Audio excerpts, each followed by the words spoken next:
முடிந்தனவற்றை மாற்றோம், நல்லனவற்றை உள்வாங்கவும், மாற்ற முடியாதனவற்றை காரணத்துடன் ஏற்றுக்கொள்ளும் போதுமான மெய்யறிவும் புரிதலும் எங்களுக்கு வழங்குக. உங்களது வாழ்த்துக்களையும் கருணையும் அருளையும் எல்லா சூழல்களிலும் நேரங்களிலும் அனைத்து மக்களிடையே கொடுத்து அருளுங்கள். Thank you. Thank you, Dr. Dakshani. Let me start the day with with a little journey to the past when we were in the lockdown in 2020, and we are just wondering how to contribute for the teaching. And it was then Dr. Thangavelu who suggested this idea of coming up with an online program. And along with myself and Dr. Arams, who was then the president, we managed to start the first program in September 2020. It was initially done as a weekly program, and then of course now we do it as a twice monthly program. And so far we have done more, about 100 programs, and then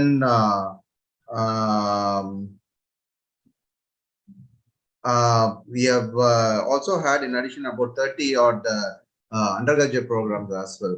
So I have great pleasure in inviting our President, Dr. Suresh Balan sir, to say a few words. Suresh Balan sir. Good evening to all. Respected my dear Secretary, Dr. Tirumurugan, Treasurer, Dr. Dakshani, President-elect, Dr. Balashankar, Past President, Dr. Ramesh Babu, all the office bearers, and the Central IAP members, Dr. Ismail sir, Dr. Jalil sir, Dr. Janani madam, Dr. Aram Sendil, and the professors who have joined today. The professor of professors, the teacher of teachers, Dr. Thangavelu sir is here. And I also take this opportunity to welcome our national president, who has taken great effort to join this program online. We should thank him sincerely. We are very thankful to you, sir, for joining today, as well as all the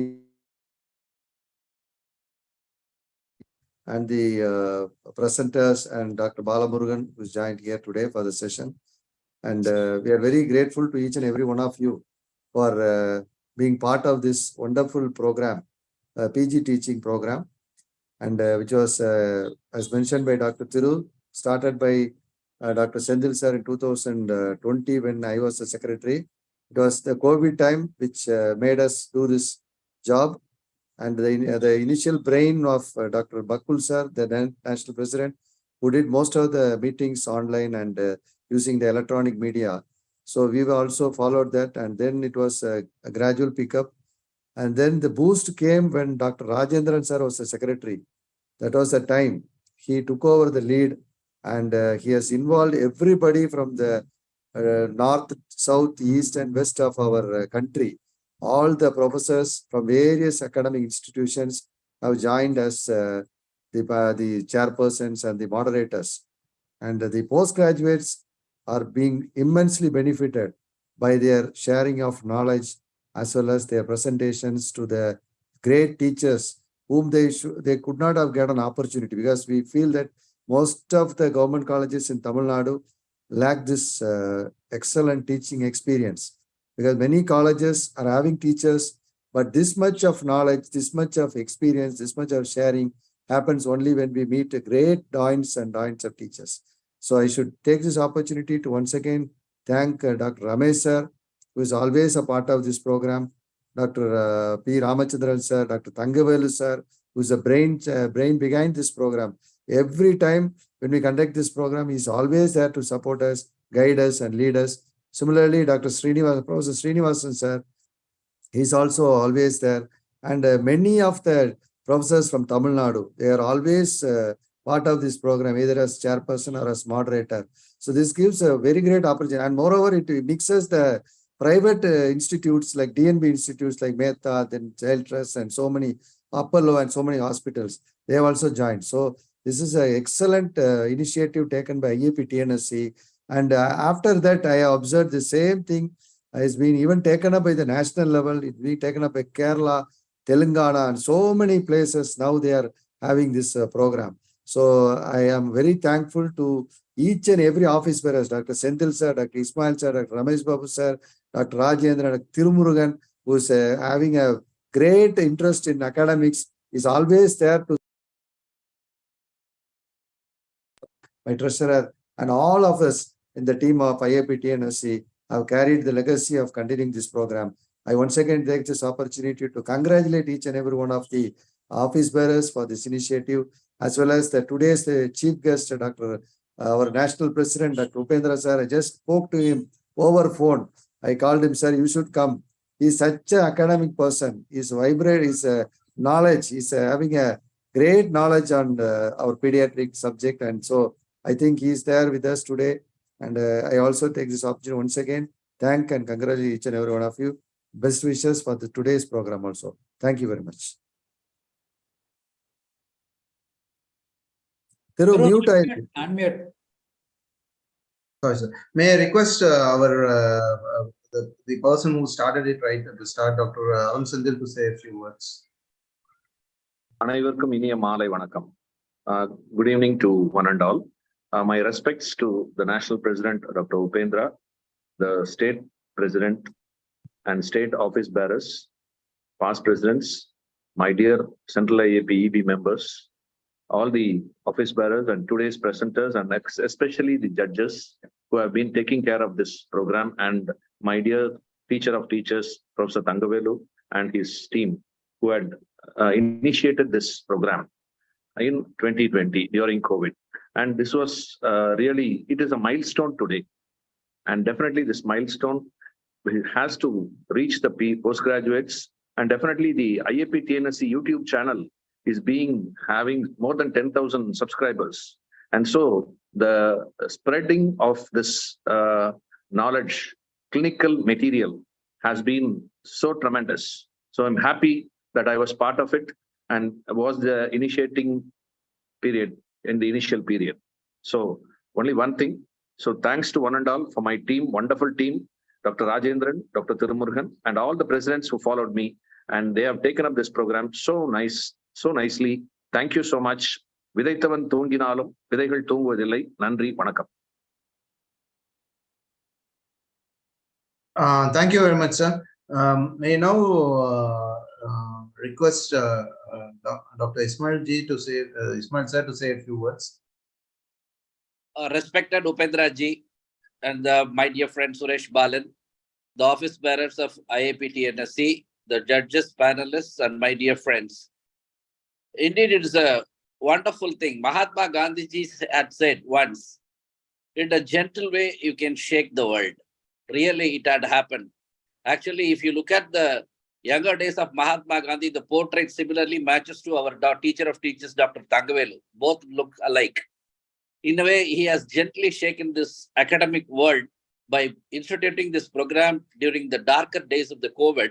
And it had seemed to ignite the minds of all the postgraduates, not only the postgraduates, the practicing pediatricians, and not only that, all the teachers had an encounter, a chance of meeting with all the students and get the benefit out of it. Both the students got the benefit and the teachers had the privilege of teaching to all the students.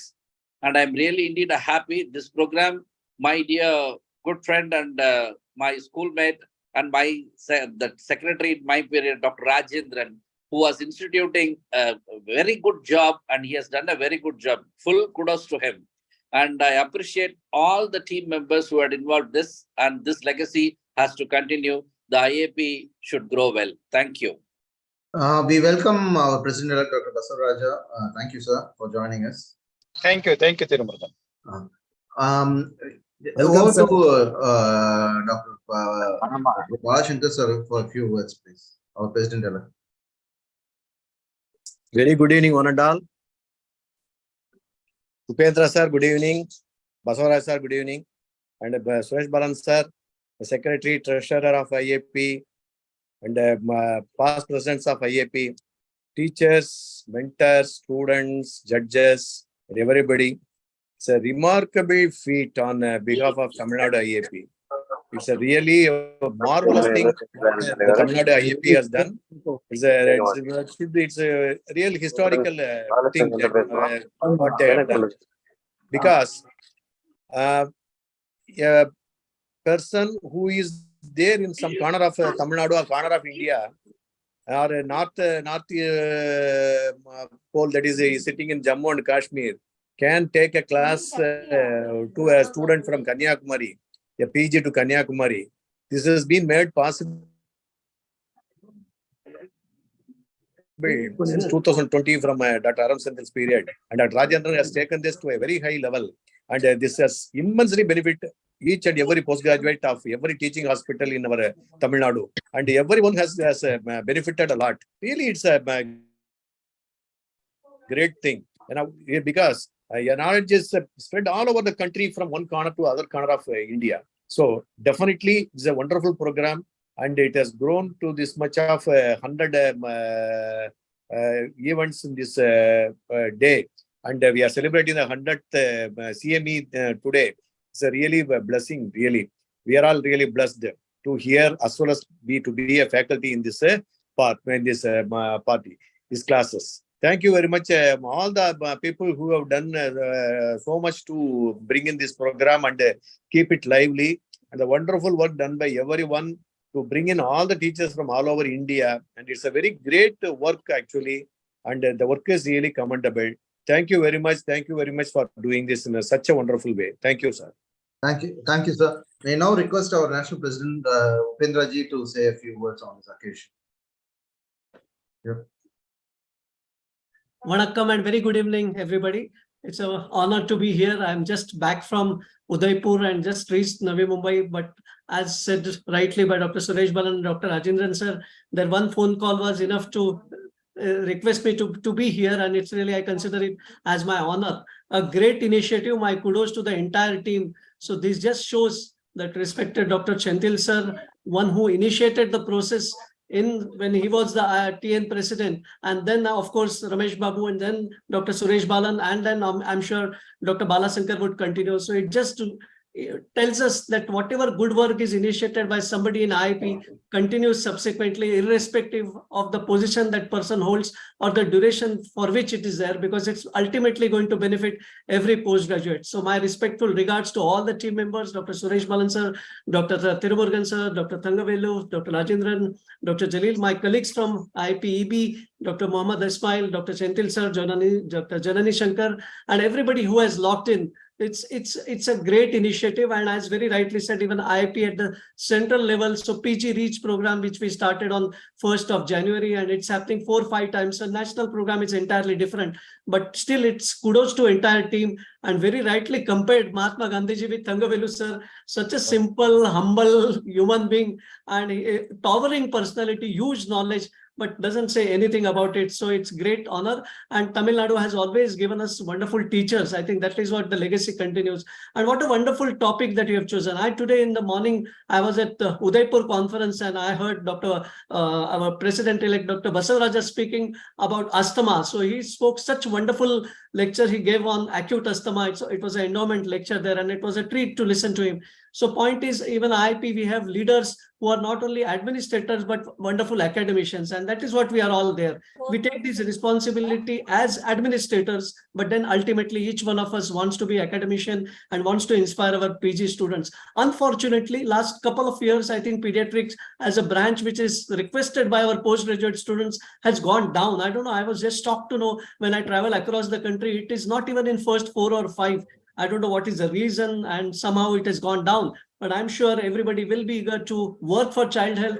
There is so much to do for our children of the country, such a wonderful country. And for that, the excellent approach that the PG student requires, I think that is told by these such wonderful PG clinics. Now, today you are talking about delayed milestones. What a wonderful topic to have on the 100th episode. And who better than I think we have Dr. Balamurugan, who will be talking, and then Mohammed Kunchu, both of them pediatric neurologists, guiding the students from the Mehta Multispeciality Hospital. It's going to be a great learning experience for everybody who is logged in. I wish best for not only this 100th episode, but I'm sure this legacy will continue for years together. And let's ensure, because as rightly said, that government medical college or private medical college, the kind of teaching, I think it is we as IAP should provide this kind of support to our postgraduate students. And once we provide them, we want to make them better clinicians. And that is what matters at the end of the day. It's the approach that matters. The final diagnosis may come or not come in the exams. That's a different story. So thank you so much for your invitation, and my best wishes for all your future endeavors. Thank you. Thank you very much, sir. We can also say that every year the best presentation, the top 3 also get rewarded at the Pedicon. So for the past 4 years, that's going on. So can I request Dr. Basavaraja or President to say a few words? Basavaraja, sir. Okay, it looks like He is also traveling. He must have just yeah, landed. I think there is a problem. So maybe once, after a join, couple of minutes. Basavaraja sir, unmute sir. Yes, it looks like it's frozen around. Yeah. I think he Can may we take just it. ask Dr. Ramesh Babu sir, our President 20, I'm just struggling, 2022 to say a few words. Ramesh Babu sir. Good evening all. Respected President Upendra sir, respected President IAP TNSC Dr. Suresh Balan sir, respected office bearers of Central IAP and as well as IAP Tamil Nadu State Chapter, and respected judges of the program, this teaching program, and respected Professor Thangavelu sir. I thank IAP TNSC for giving me this opportunity. The caliber of the program itself says that it has been included in the action plan of all the successive presidents of IAP TNSC, right from Aram Sendil sir, who initiated this program, followed by Dr. Ismail sir, followed by myself, and now it is being carried out by Dr. Suresh Balan sir. I hope this will be carried out in the successive years also. My heartfelt appreciations to the organizer and coordinator of this program, Dr. Rajendran. I know him, how much determined he was in arranging this program every alternate week. I know the difficulty in getting the speakers and the moderators and the chairperson to coordinate the program successfully without any, in spite of his busy schedule during his tenure as secretary during my presidency. I know him, how hard he worked in making the program a success, and it has reached the 100th week. My full credits, my appreciations, my wishes.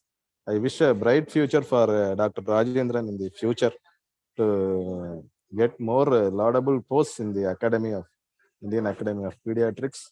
And this dedication is wonderful. He will be making all attempt until the last day prior to right from getting the photos of the speakers. He will ensure that all things to be done in a perfect style. Kudos to Dr. Rajendran sir. And my best wishes and appreciations for IAP TNSC for successfully arranging this program. It has been viewed by most of the even teachers also. I had a feedback that most of the professors and teachers say that before going to take class, they watch these teaching sessions in YouTube videos and then go for class, because the caliber of the moderators and chairpersons who take these classes are national level, and we have invited even international speakers too. So that I congratulate IAP TNSC once again, and the present team, Dr. Suresh Balan sir and Tirumurugan and Dakshayani, for successfully continuing this program. Also to mention Dr. Dakshayani also. Thank you all for giving me this opportunity. Thank you, sir. Dr. Basavaraja sir, I think he is rejoined. Sir, Dr. Basavaraja. Can I request? Yeah, he's just joined.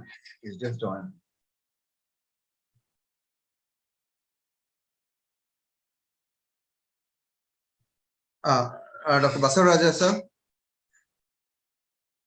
Hello. Yeah. Yeah, if you can just say. Sorry, I was traveling. Yes, Respected our National President, Dr. Upendra ji, and our President of IAP Tamil Nadu branch, Dr. Suresh Balan, Dynamic Secretary, was an innovator and also very good in technology. That is our Tirumurugan. Coming to this PG teaching program, this is a program which was started during when I was the National General Secretary of Indian Academy of Pediatrics. That's the time where Dr. Senthil was president of IAP Tamil Nadu State Branch. Of course, with the guidance of our teachers of teacher, we have been closely worked together for more than 2 decades.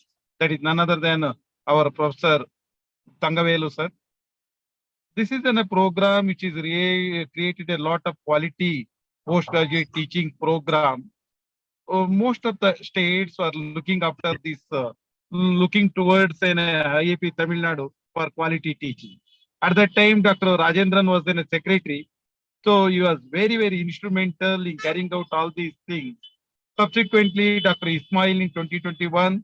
In 2022, our Ramesh Babu sir, our president of IAP Tamil Nadu in 2022. And 23, Dr. Suresh Balan. Of course, Balshankar himself is a great teacher because we were in a co-examiner. I'm sure in 2024, he will take it to the greater heights. Thanks to the team Tamil Nadu, taking in a good quality academics to the nook and corner of not only to the Tamil Nadu, across the country. That's one of the great things. Dr. Jalil Ahmed, Dr. Senthil, our executive board member, really they all worked relentlessly to take the academics to the greater height. And coming to this 100th program, this is once again, it is in a well planned under the guidance of Dr. Thangavelu sir. I'm sure this program will be the benchmark in the history of Indian Academy of Pediatrics, where in the YouTube more than 10,000 subscribers, they are all going to get benefited out of this teaching. Now the lot of DNB institutions which has been started by government in the district hospital, in the Taluka hospital, this is a program where they will be, we know that especially in the peripheries, teaching faculty will be lacking in the government. This is the program where it will be more beneficial to the postgraduate and also an upcoming young teachers. Sir. Wish you all the best. Continue the good work of IAP Tamil Nadu State Branch, which is doing. I'm sure something new things will emerge from the Tamil Nadu, not only this program, in ASCII and other things too in the future also. Thank you very much. I'm extremely sorry because of a poor network. I was not able to join on time, and also I was joining to the 2 to 3 other devices. Tirumurugan, thank you for helping me. Thank you, sir. Thank you. Thank you. Thank you very much. I can say now our IAP TNSC YouTube channel has got more than 20,000 subscribers, sir. So it's doubled since last great. year. Great. Update. Yeah. And Dr. Jani ma'am to say a few words. Dr. Jani ma'am. Jani ma'am. Okay. So may I request our academic coordinator, Dr. Rajan sir, to take over the stage and conduct the rest of our. Sir, please say a few words and then take over the rest of the stage. Yeah, respected our National President, Dr. Upendra, and President-elect Dr. Basavaraja sir. It's a really great honor to be here, sir. I'm really proud of you because after our invitation, you joined and responded very well also. Thank you very much, sir. And I respected our State President, K. Suresh Balan, and President 2021, Dr. Ramesh Babu, and President-elect Dr. Balasankar sir, and my friend and my Thambi, Dr. Tirumurugan Saran, who has helped me to make this possible. And I thank our President Dr. Aram Sendil, who has initiated this idea, and along with me and as well as Dr. Tirumurugan, we have started. And really thankful to our President Dr. Aram Sendil sir, who has faith on me and given me this opportunity and entrusted this work to me. And I think it is really happy, and it's now in a 100th teaching program. Almost we involved almost 350 delegates, that's panelists as well as teachers to take part this program until now. And I really thankful to our President Dr. Muhammad Ismail sir, Dr. Ramesh Babu, and who has subsequently followed this program and as well as given me this responsibility. And really happy and really useful for all the postgraduate students as well as here as well as abroad also. Actually, we're Malaysia and as well as Philippines and other country also, they are taking part this program. They are having a lot of viewers also. Yes, Dr. Thurumurugan said, and they are having even abroad also. There are a lot of YouTube viewers also. There are a lot of feedback from all over the world, and really thankful to everybody to make this program. So one of the success program in our IAP TNSC history. Thank you very much. And now I request thank you, our sir. Can I just request Dr. today's Janani ma'am to say a few words before she? yeah. Janani ma'am, over to Janani ma'am. Yeah, I think it's a great program, and thanks to all the people who have been instrumental in getting this program going on. I think I won't stand between the students and the program. Good luck and congratulations to entire team. Yeah. Sorry, sir. Thank you, sir. Over to Dr. Janani. Yeah, thank you, sir. Now I, on behalf of IAP TNSC, I welcome our dynamic teacher and teachers of teacher, Dr. Thangavelu sir, and who has always helped us to make this program going on success, and not this program. And yes, whatever the work no COVID time, and he has made a lot of teaching program possible for all the postgraduates as well as nursing as well as pediatricians also. On behalf of IAP TNSC, I welcome Dr. Thangavelu sir. I welcome today's moderator, Mohammed Kunji sir. He's a well-known, renowned the neurologist, pediatric neurologist from Kerala. I welcome Dr. Mohammed Kunji sir, and I welcome Dr. Balamurugan, young and dynamic pediatric neurologist from Chennai. And I welcome all the postgraduates from Mehta Children's Hospital. And once again, on behalf of IAP TNSC, I welcome one and all. And I really thankful our treasurer, Dr. Dashaini, and all other our senior members of IAP TNSC as well as national IAP. Welcome one and all. And it's over to Dr. Thangavelu sir, please.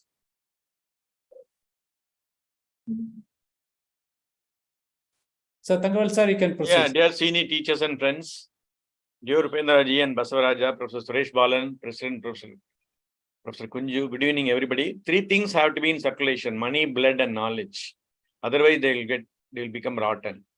So we're extremely thankful to you for the opportunity given to our students.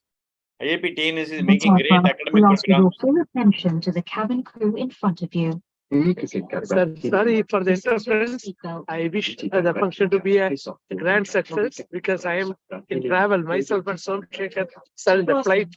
So it is almost taking off. Wish you all the best. Wish you all the best, boss. Thank you, sir. Thank you, sir. Thank you very much, sir. Thank you, sir. Thank you. Man behind all the success, and wish you all the best. Thank you. Thank you, sir. Thank you. Continue, sir. Continue. So thanks IAP TNSC for making great academic programs in an extraordinary way and hitting century. I don't know how Rajendran, Thiru and Dashani find time to organize so many academic programs. Extremely sorry that my role is negligible in micrograms only. It is a hard work of and commitment of Rajendran and electronic hand of Thirumurugan. I don't want to take the responsibility of any one of this. So all the credit goes to them only. Thanks to Suresh Balan, President, and other President, Dr. Ramesh Babu, Dr. Balshankar, Aram Chandil, and Ismail, and judges for their guidance.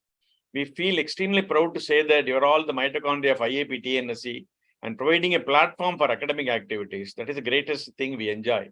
I'm introducing our postgraduates, Dr. Adisayan, Dr. Anjana, and Dr. Priyadarshini, who are going to present the case today. And I also will welcome Professor Mohammed Kunji, very senior pediatric neurologist from Trivandrum, and then Dr. Balamurugan is a young pediatric neurologist from Rainbow Children's Hospital, Bangalore. Sir, Mohammed Kunji sir, please, a few words, sir, please.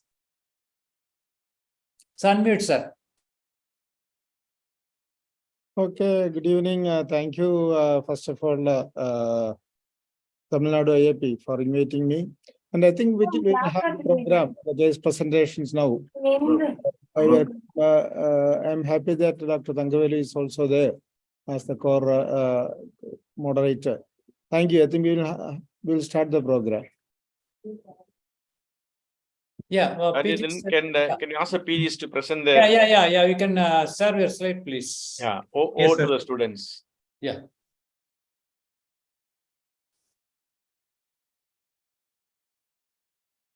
Slideshow for the same. Sir, able to view my slides, sir? Yes, audible and visible. Yeah, you can proceed. It is audible. Good evening, everyone. Good evening, everyone, and my mentors for giving me this opportunity to present this case. This is a case with child with delayed milestones. Master A, 4-year, 1-month-old male child, second born of non-consanguineous marriage, born on 18/8/2019, brought by mother, whose reliability was good, hailing from Kolattur and Chennai. The child was brought to our hospital for vaccination, who was diagnosed with a neurological disorder since his early infancy. Child was noticed at 7 months of age that he did not attain a leg control. Since this history develops in the infantile period, I would like to start with antenatal history. Antenatal history, this is a second order pregnancy. Mother have no history of previous pregnancy losses. This conception was spontaneous at 26 years of age, confirmed by urinary pregnancy test at 6 weeks of amenorrhea. First trimester, mother was registered and immunized at an Albury Tertiary Care Hospital. No history of excessive vomiting or drug intake or radiation exposure. Mother did not have any exanthematous fever or any other signs of infections at that age. Dating scan was said to be normal. At the time of second trimester, mother had received 2 doses of tetanus toxoid and iron folic acid supplements were taken regularly. Quickening felt by the mother at 5th month and fetal movements were similar to the previous pregnancy. Anomaly scan was said to be normal and no abnormality was detected at that time.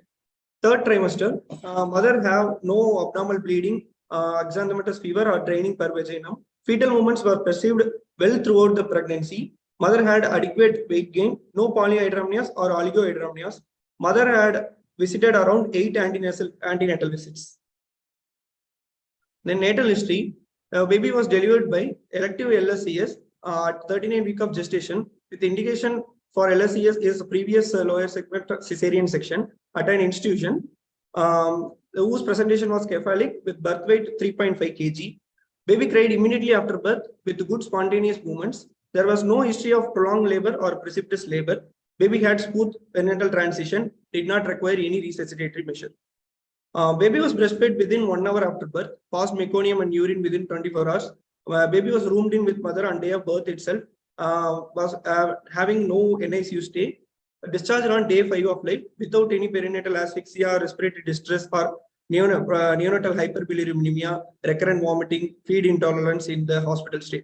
Baby was having good cry, sucking, and swallowing were also good. Child was admitted after discharge at around 7 months of age. Child was admitted in a hospital with respiratory distress, for which child was managed in a pediatric intensive critical care unit. At the time only, child was found to have delay in motor developmental milestone in the form of partial neck cold and paucity of spontaneous limb movements. On lying down, child was not able to lift the arms above the bed level, able to bring the hands to midline, able to grip the objects with difficulty. Child did not move the lower limbs. When lifted by mother, child had tendency to slip between the hands. Child was able to recognize the mother, smiles when called. No diurnal, this weakness had no diurnal variation or worsening with the illness. No history of fixed tightness at joint, prolonged time for opening the closed fist. Child was also not having any drooping of eyelids, abnormal eye movements, or squinting. Child closed the eyes at the time completely while sleeping and on exposure to bright light. Child turned heads to sounds. Child was able to feed well and swallow without choking or regurgitation. Child also used to grimace for hot or cold contacts and also cried during all vaccinations. No history of involuntary movements. No history of continuous dribbling of urine. Child was also not having any flushing or excessive sweating, extreme fluctuation of body temperatures, and nasal congestion.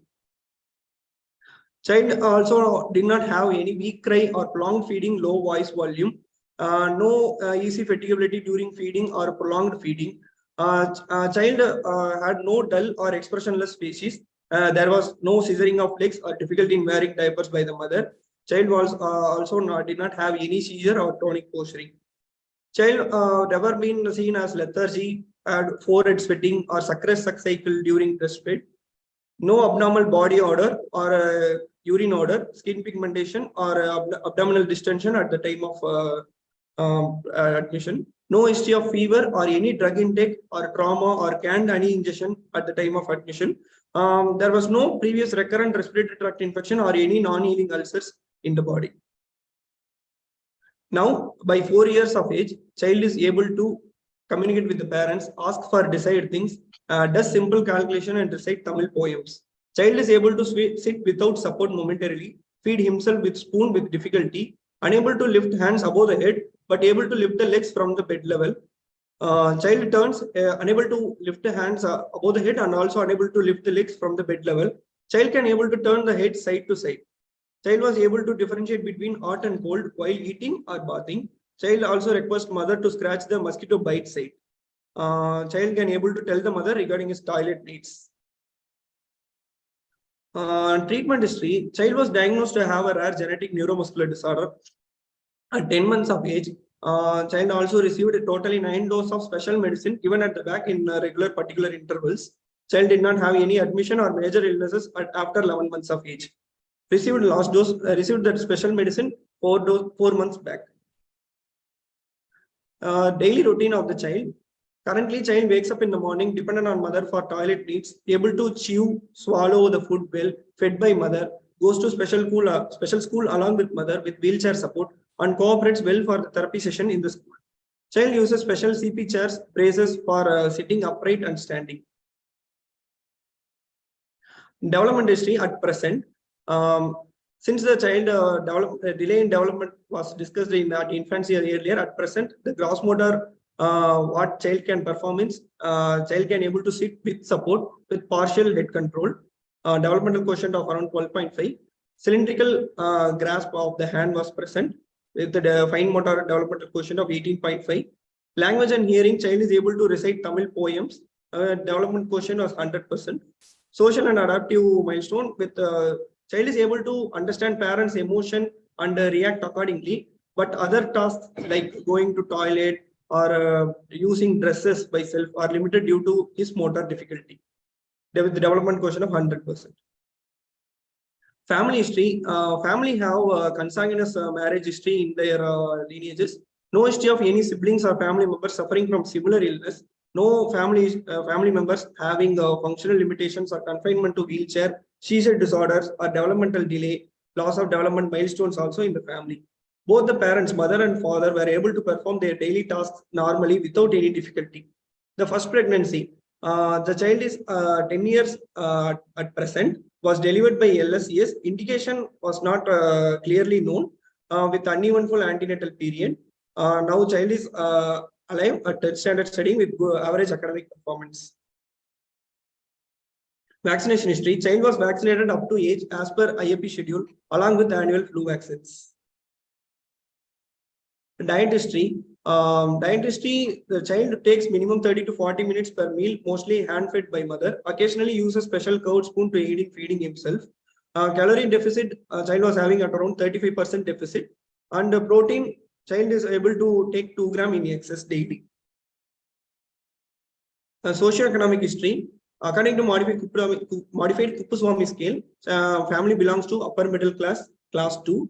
All living in Paka house with the 3 rooms, separate kitchen and separate toilet. 6 members in a family. Family members uses RO water for drinking and LPG gas for cooking. Perception history by the parents. The parents are aware that their child is affected by a rare neuromuscular disorder due to a defect in gene. And also they are aware the child requires long-term physiotherapy, ambulation supportive devices, and costly medication for the better quality of life. Summary of the history. This is a 4-year-old male child, second born out of non-consanguineous marriage with normal perinatal transition without any significant family history, presented with isolated motor delay and generalized floppiness of limbs with normal cognition and speech without any ocular, facial and bulbar weaknesses. Child also having lower respiratory tract infection requiring hospitalization and pediatric critical care admission, suggesting respiratory system involvement without any evidence of other system involvement. This is a case of peripheral hypotonia. Can I proceed, sir? Just a minute. Sir, I request Professor Kulji sir to initiate the discussion at the end of the history, sir. I'll start with the the last statement from anyway, it's a good thing that you have mentioned it as a case of peripheral hypotonia. But before going into that, I think you must identify the reasons why you are saying it as a peripheral hypotonia. But anyway, starting with the presentations, it is a case of isolated motor delay. That is the thing that you have to first say. So it's a isolated motor delay, and the onset is around 6 months of age, isn't it? Yes, sir. Yes. Okay. So these are the two things that you have to understand. And then there is normal, almost normal cognitive development. So Yes, here sir. the pure motor delay. So in that, what are the other things you must be asking? Because in this case also, I find that in the history, those things are missing. So we'll start with the things which are essential in the history for making a diagnosis, which are missing in the history. I think the other discussants, the postgraduates who are there, all can start. Dr. Anjana is there, Dr. Priyadarshini is there. They can start contributing. Dr. Anjana, you can mute and tell what are the missing points in this history, which are very, very important. Especially it's very straightforward once you think, get the idea that it's an isolated motor delay. So already has mentioned about the weakness. Somebody has asked about the last thing I just saw. That is the muscle power. We'll start with that itself. Sir, Oh, yeah. about Are you not intending to answer? I don't know. Sanjana, please start. You understood the question? Anjana and You just find out what are all the missing link in the history. That's what Professor Kunji asked you. Particularly, we can even give a clue that you can start with the power. I think you all mentioned about the activities of the child. You can elaborate it. Sir, as the history says, the child is able to. Your voice is not audible. Talk closer to the mic. Your volume is still low. Volume is very low, because only if you people discuss, I think it will be lively, you know.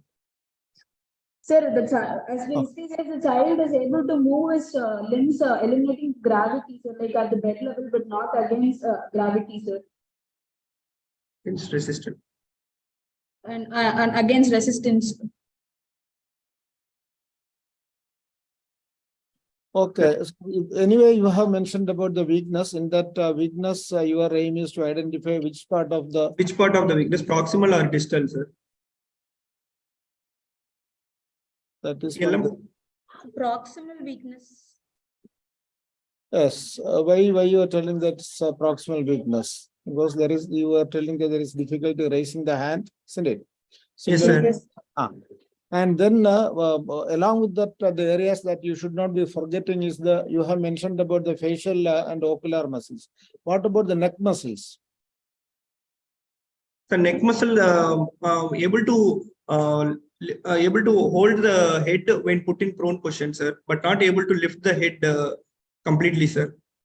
We have put in the partial neck. Yes, definitely a neck muscle weakness. So in that case, whenever there is a neck muscle weakness, you have to identify whether it is a anterior neck muscle. That means neck flexors or the neck extensors are more weaker. Can you tell some diseases where the neck flexors will be more weaker than the extensors, and which are the conditions where extensors will be weak than the flexors?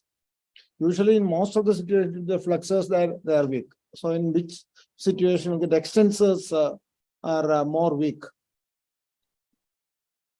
Anyway, I'll just quickly answer. It is usually in myasthenia, because see, one has to keep the head steady for long, and myasthenia is one disease where there is a fatigability. So in myasthenia, neck extensors will be more weak than the flexors, but flexors are more affected in anterior horn cell disease. Again, in muscle diseases, muscle disease, whenever there is a neck muscle weakness is there, it is more in favor of especially polymyositis. That also will be big. So the anterior hornsel disease. So in this case, so there is definitely neck muscle weakness you are telling. So the possibilities would be these conditions you have to think of. You have to keep myasthenia or myasthenic syndromes also in your mind because of this sort of an involvement. Okay. And what about the axial muscles? Is there any importance for asking and looking for the involvement of axial muscles? To rule out central hypotonia. Yes, yes. How will you identify that? Have you mentioned about that? From the turn side to side.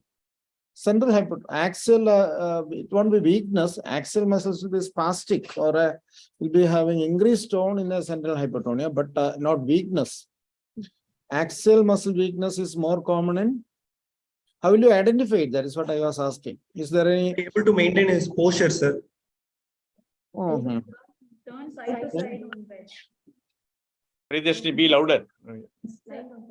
Okay, then I think so that you have to look for axial muscles. Initially, those who are having difficulty keeping their body straight, there will be the neck, the spine will be more kyphosis, or there can be scoliosis, and then difficulty turning over in a bird. These are some of the evidences for a axial muscle weakness. Again, axial muscles are more affected or selectively affected in metabolic myopathies, because axial muscle will be more affected or selectively affected in metabolic myopathies.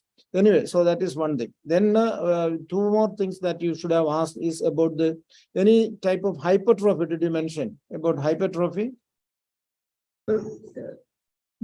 I mentioned there is no wasting. Both hypertrophy and wasting, you have to say. And did you ask for any sort of an abnormal movements like yes, sir. The muscle twitching you have asked? Yes, sir. Is it there in the history? Yes, sir. And again, one more point that you have to ask is any history of myotonia, because especially when the child is gripping or that also you have to ask. Okay. Yes, Yes, sir. I think Dr. Balamurugan is there. I think he can also Yes, sir. contribute. We are dealing with what system case, Dr. Adisyan? We are dealing with the central nervous system and also TNS. the muscles. Yes, sir. Okay. Does any other system problem can lead to isolated motor delay? So musculoskeletal system. Musculoskeletal system, very good. So is it possible that your child, whenever the child has got only pure motor delay, other than CNS, skeletal system can also be affected, no? So have you told any history to suggest that it is not skeletal? Can you tell few examples what skeletal problems can cause isolated pure motor delay? So rickets. Excellent, very good. Hypothyroidism. Hypothyroidism usually causes a global delay most of the times, not only pure motor delay. Rickets is a very good cause. I agree. Sorry, your voice is low, Dr. Prideshni, sorry. Severe acute malnutrition, sir. Okay, malnutrition to an extent can cause motor delay. Any other important group of condition?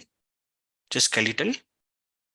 Skeletal dysplasias can also cause something like achondroplasia, hypochondroplasia.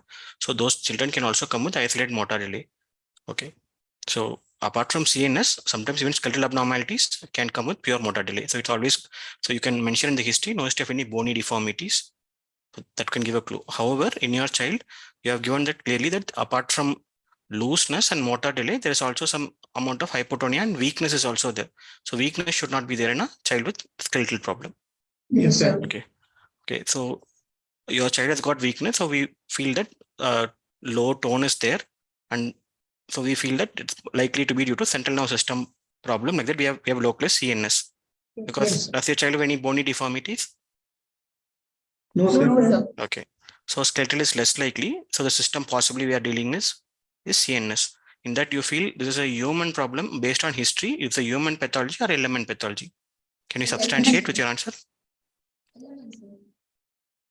Sorry, your voice is low, ma.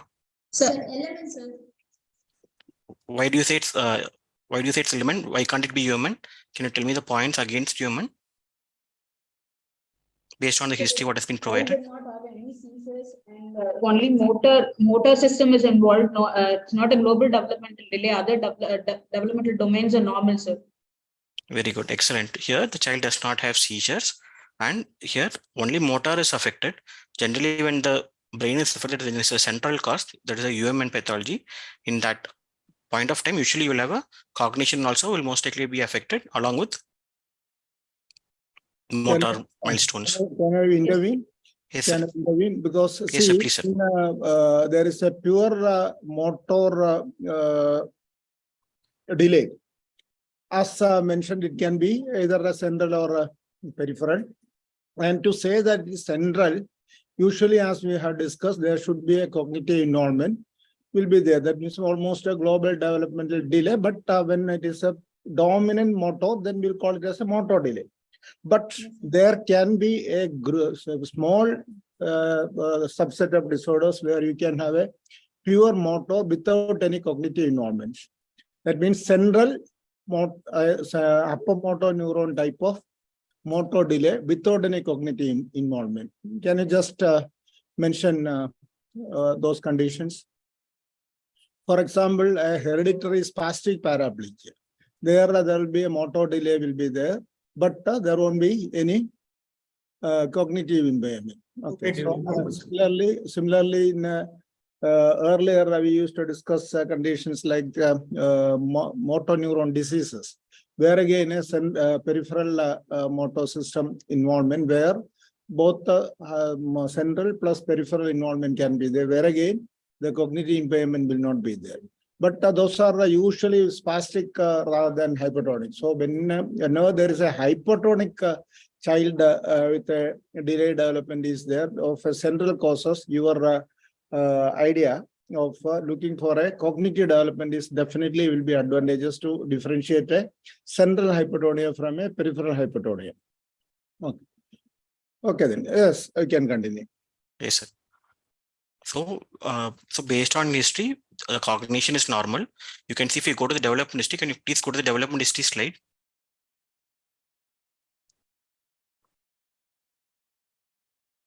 See, it is very striking. You can see the language and social adaptive are 100%. Only motor is delayed. Okay, so cognition is normal. Apart from that, your child is also having positive movements and there is decrease in power, that is weakness. So as rightly told, you can also give some clue while you presenting history. What is the grade of power roughly? Like child is able to lift hand above the shoulder when they are child sitting. can able to move against not able to move against gravity, sir. Roughly message 3, sir. Okay. So based on that, so you understand your history says that the child has got looseness, also weakness is relatively intact cognition. So we have localized to element. So in element, Dr. Anjana, can you please tell me where could be the possible site of lesion in element based on history? Based on history, probably anterior horn cell, sir. Why? Why are you saying specifically anterior cell? You can also tell why other sites are not possible. You tell points favoring that either neuromuscular. Sir, it is a pure motor delay with increased weakness, sir. Proximal more than distal. Okay. Can it not occur in muscle disease? In neuromuscular junction disease also motor delay can only be there. Yes, sir. Proximal But only in will be there. neuromuscular junction, there will be involvement of facial muscles, ocular muscles. Excellent. Muscles, sir. What will be the type of weakness? It is constant or episodic? There will be diurnal variation of weakness in a neuromuscular junction disease, sir. Excellent. But in case of lower motor neuron lesion involving the anterior horn cell, there will not be any diurnal variation without the involvement of facial or ocular or bulbar muscles. Excellent. So in a excellent, very good answer. So in a neuromuscular junction problem, usually we can have episodic fluctuating weakness. Diurnal variation can be present, as you rightly pointed out. The involvement is predominant, commonly facial, extraocular, and bulbar. So this is commonly affected. Very good. Sir. So why can't this be a muscle problem? Why can't you localize to the muscle? Why only anterior cell? Can you tell points why it's not a muscle disease?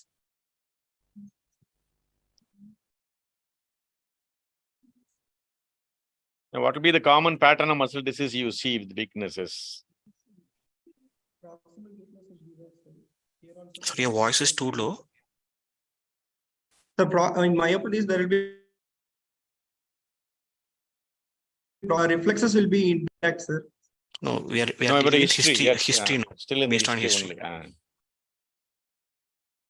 See, in points for favoring anterior onset.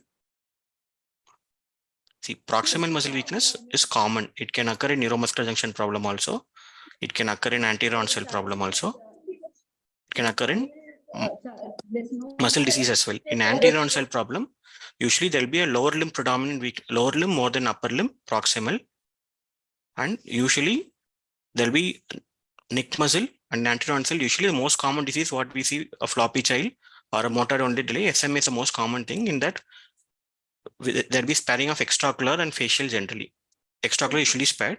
So in your child, you have clearly mentioned that extraocular facial is spared and bulbar and neck is prominently involved, and lower limb seems to be predominantly involved more than upper limb.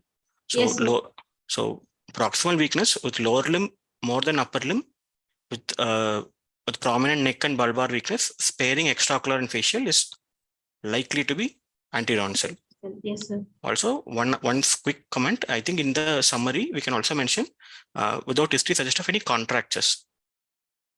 Okay. Yes, sir. So, which group of element problems can contractures is prominent? Not specific, but Muscular dystrophy, sir. Myopathies. do you want to specifically muscular dystrophies, right? Can you just specifically want to use a better terminology? Congenital muscular dystrophy. Excellent, very good. We are not thinking about like conditions like Duchenne muscular dystrophy or limb girdle muscular dystrophy. You can congenital muscular dystrophy. So among the muscle problem, to differentiate between myopathy and congenital muscular dystrophy, contracture is one important point. However, it is not very specific. Even sometimes SMA type 0 can also cause. So in element, we have localized it to anterior onset. And what are the most common element anterior onset disease? Spinal muscular atrophy, sir. Excellent. So most likely we're thinking about spinal muscular atrophy. So muscle disease called as myopathy. Nerve disease called as neuropathy. No, like that. Anterior onset disease. Any specific term is there? Neuronopathy, sir. Excellent. Very good. So we are in among the child care with motor delay. You have localized that that's not a skeletal problem. It is a CNS problem. In that CNS, we localize to element. And in element axis, we have localized it to anterior onset, which is neuronopathy. And the most common condition is SMA. Can you tell any condition which affects anterior onset? Any acute presentation if someone has? Even though we don't consider this as a differential diagnosis here. Yeah, because here we have a long standing. Yeah. It's not a differential diagnosis for this child, but still can. I think there is a difference of opinion because since we are discussing, anterior disorders are usually collectively called as motor neuron disorders, and neuronopathies are those situations where there is a the posterior root ganglia involvement. So those disorders are called as neuronopathies, and when the nerve is affect the peripheral neuropathies, and for anterior horn cell. Actually, they are collectively called as motor neuron diseases. Among motor neuron diseases, because in childhood motor neuron disease with a proximal involvement is a spinal muscular atrophy. But there can be different distal varieties are there, other associations are there. Then, so that sort of manifestations are there. Okay. Yes, sir. Okay. Thank you, sir. Thank you, sir. Okay, sir. Thank you, sir. So, what are the acute conditions? This not for this presentation. Acute conditions in children, acute weakness, where anterior onset is affected. One is poliomyelitis. Okay, right. We do not see nowadays any other condition. There's another condition called as anterior onset neuritis, in which also it will present like presentation like GBS. However, the involvement will be asymmetrical. Okay, GBS usually will have acute onset of symmetrical ascending weakness. In this, it will be asymmetrical. So that is one clue. Yes, sir. Okay. You can proceed. Before closing the history, can I ask one question? Yes, sir. Please, sir. Yeah, because developmental assessment is a basic thing to identify this problem. Particularly, if we don't assess development, probably you wouldn't identify the dissociated developmental delay. So can you tell at 4 years what all a normal child will do, motor fine motor, gross motor, quickly. Sir, 2-3 gross points in each domain. Gross motor, the child can climb the step by one, sir. Can stand on 1 foot for 3 to 4 seconds. Fine motor, child can able to move simple objects, sir. Can copy cross. Social and language. So, the story. Child can tell a story, sir, and recite a small poem, sir. A child can brush his teeth and button his shirt. Toilet training also will be much evoked. And he may be able to, at 3 years, they may be able to tell only age, gender, age and gender. And then by 4 years, they must be able to tell at least, not address, at least where they are coming from, which place, Yes, residence. That also they must be able to tell. Social, of course, when you go to toilet, they personal, you can pull down the trousers, but they cannot unbutton the trousers. All these are achieved at 4 years. Sir, can we proceed to examination? Any other questions? Regarding the social development, can you elaborate, because I was not listening. So can you elaborate the social development of a 4-year-old child? 4-year-old child. What are the social development of a 4-year-old child? The child can brush his teeth. Please, they come closer to computer. Every time we can't say that. Sorry, sir. Child can brush his teeth, can wash his hands for himself, can dress and undress himself. Without buttoning or tying the Without shoelace. buttoning, sir. Understands his turn, sir. And there is a concern for young also. Young as well as for the pets, they can show Yes, sir. love and tenderness to the pets. See, what about the actual social development? Because they're placed with usually several children, and there should be a good social interaction at that time, and there should be role playing, and they must be able to go to the toilet alone. Yes, sir. Although, because by 3 years they are dry by night also, so that means by 4 years they must be able to. So that's, and regarding the language development at 4 years, what are the 4 things? Because when you are telling about the language, 4 things you can say. What are those 4 things? Sir, with the grammar, child can able to speak, sir.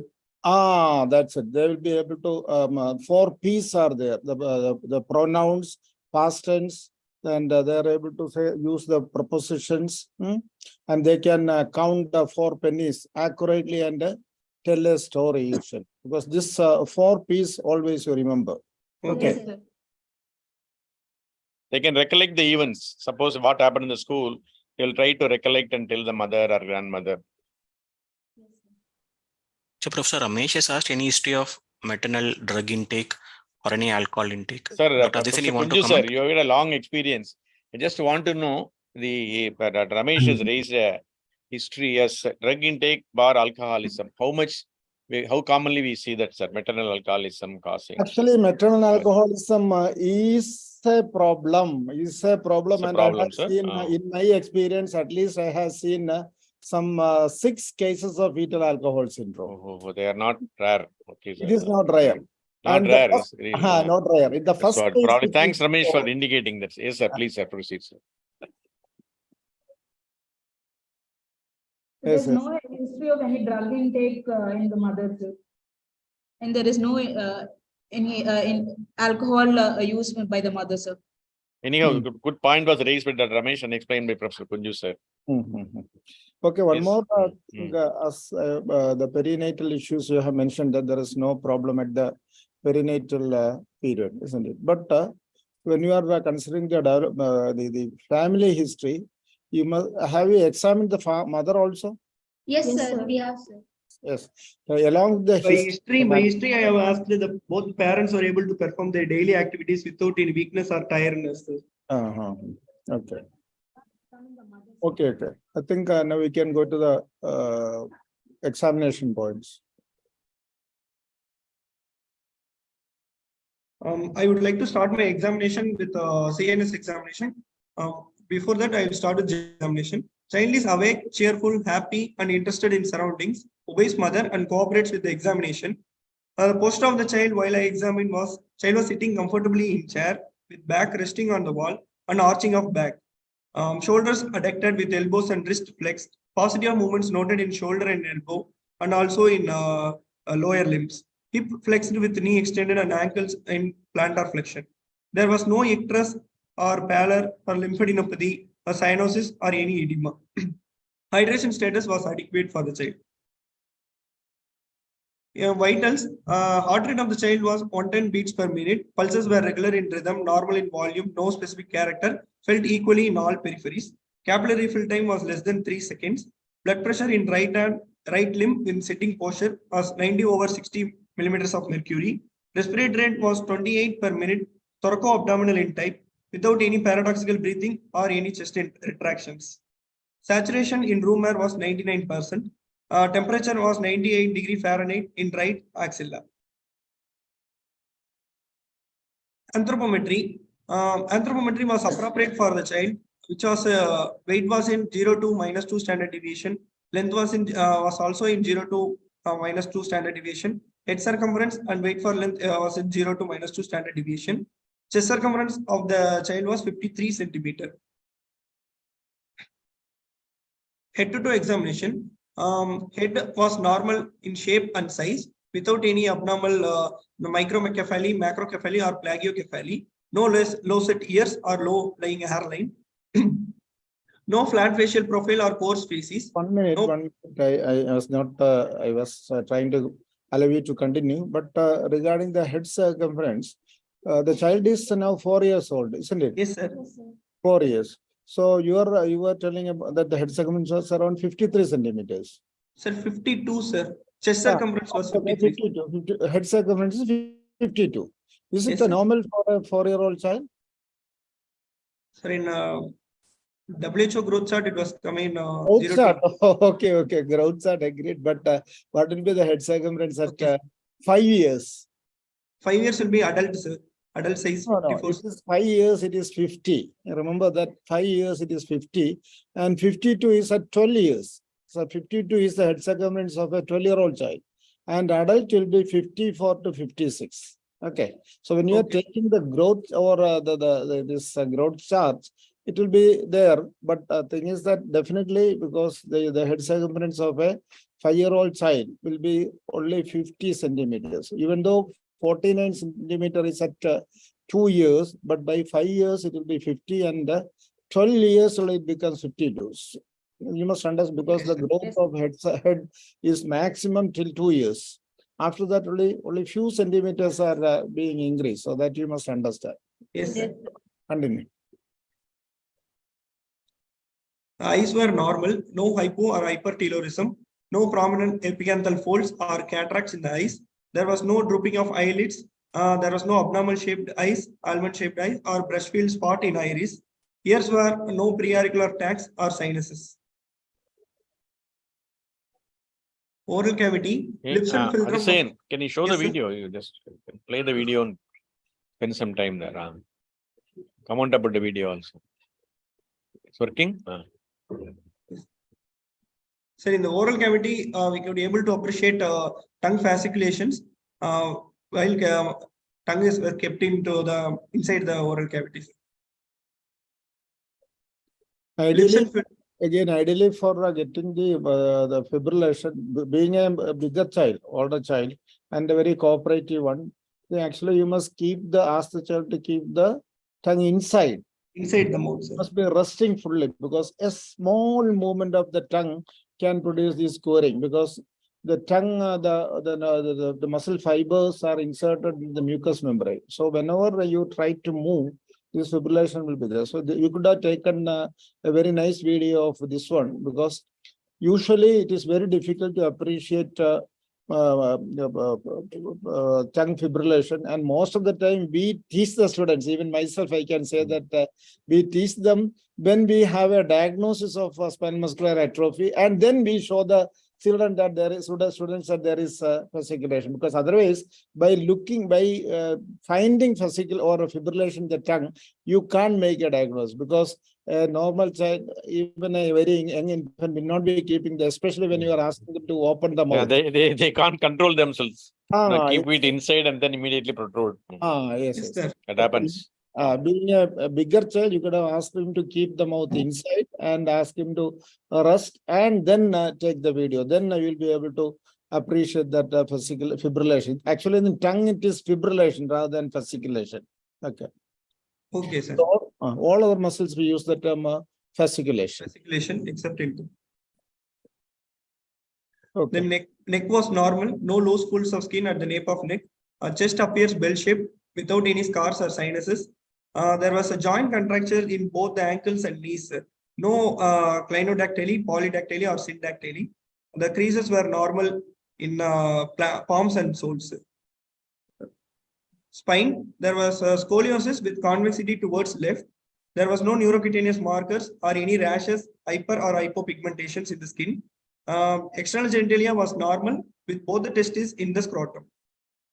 Oh, very good point, because what is the significance of both testes in the scrotum? In this case. Cryptorchidism, sir.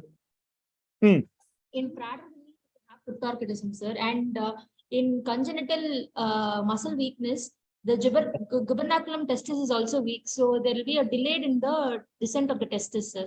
Yes, yes. So you can say that undescended testis rather than using the term cryptorchidism. Okay, there will be a there can be an associated undescended testis. Yes. Okay, continue. Starting in central nervous examination, higher mental function was intact. Child was conscious, responding to my commands. The speech is normal with good fluency and with intact comprehension. Memory was intact. Abstract thinking was present. Child was right-handed. Cranial examination was going. Just go back to the previous Yes, slide. sir. Higher mental function. What is the most important point in the higher mental function of a person? And you have already mentioned it in the history. I agree. But when you are examining, other than this, because memory you have assessed, abstract thinking you have assessed, handedness you have assessed.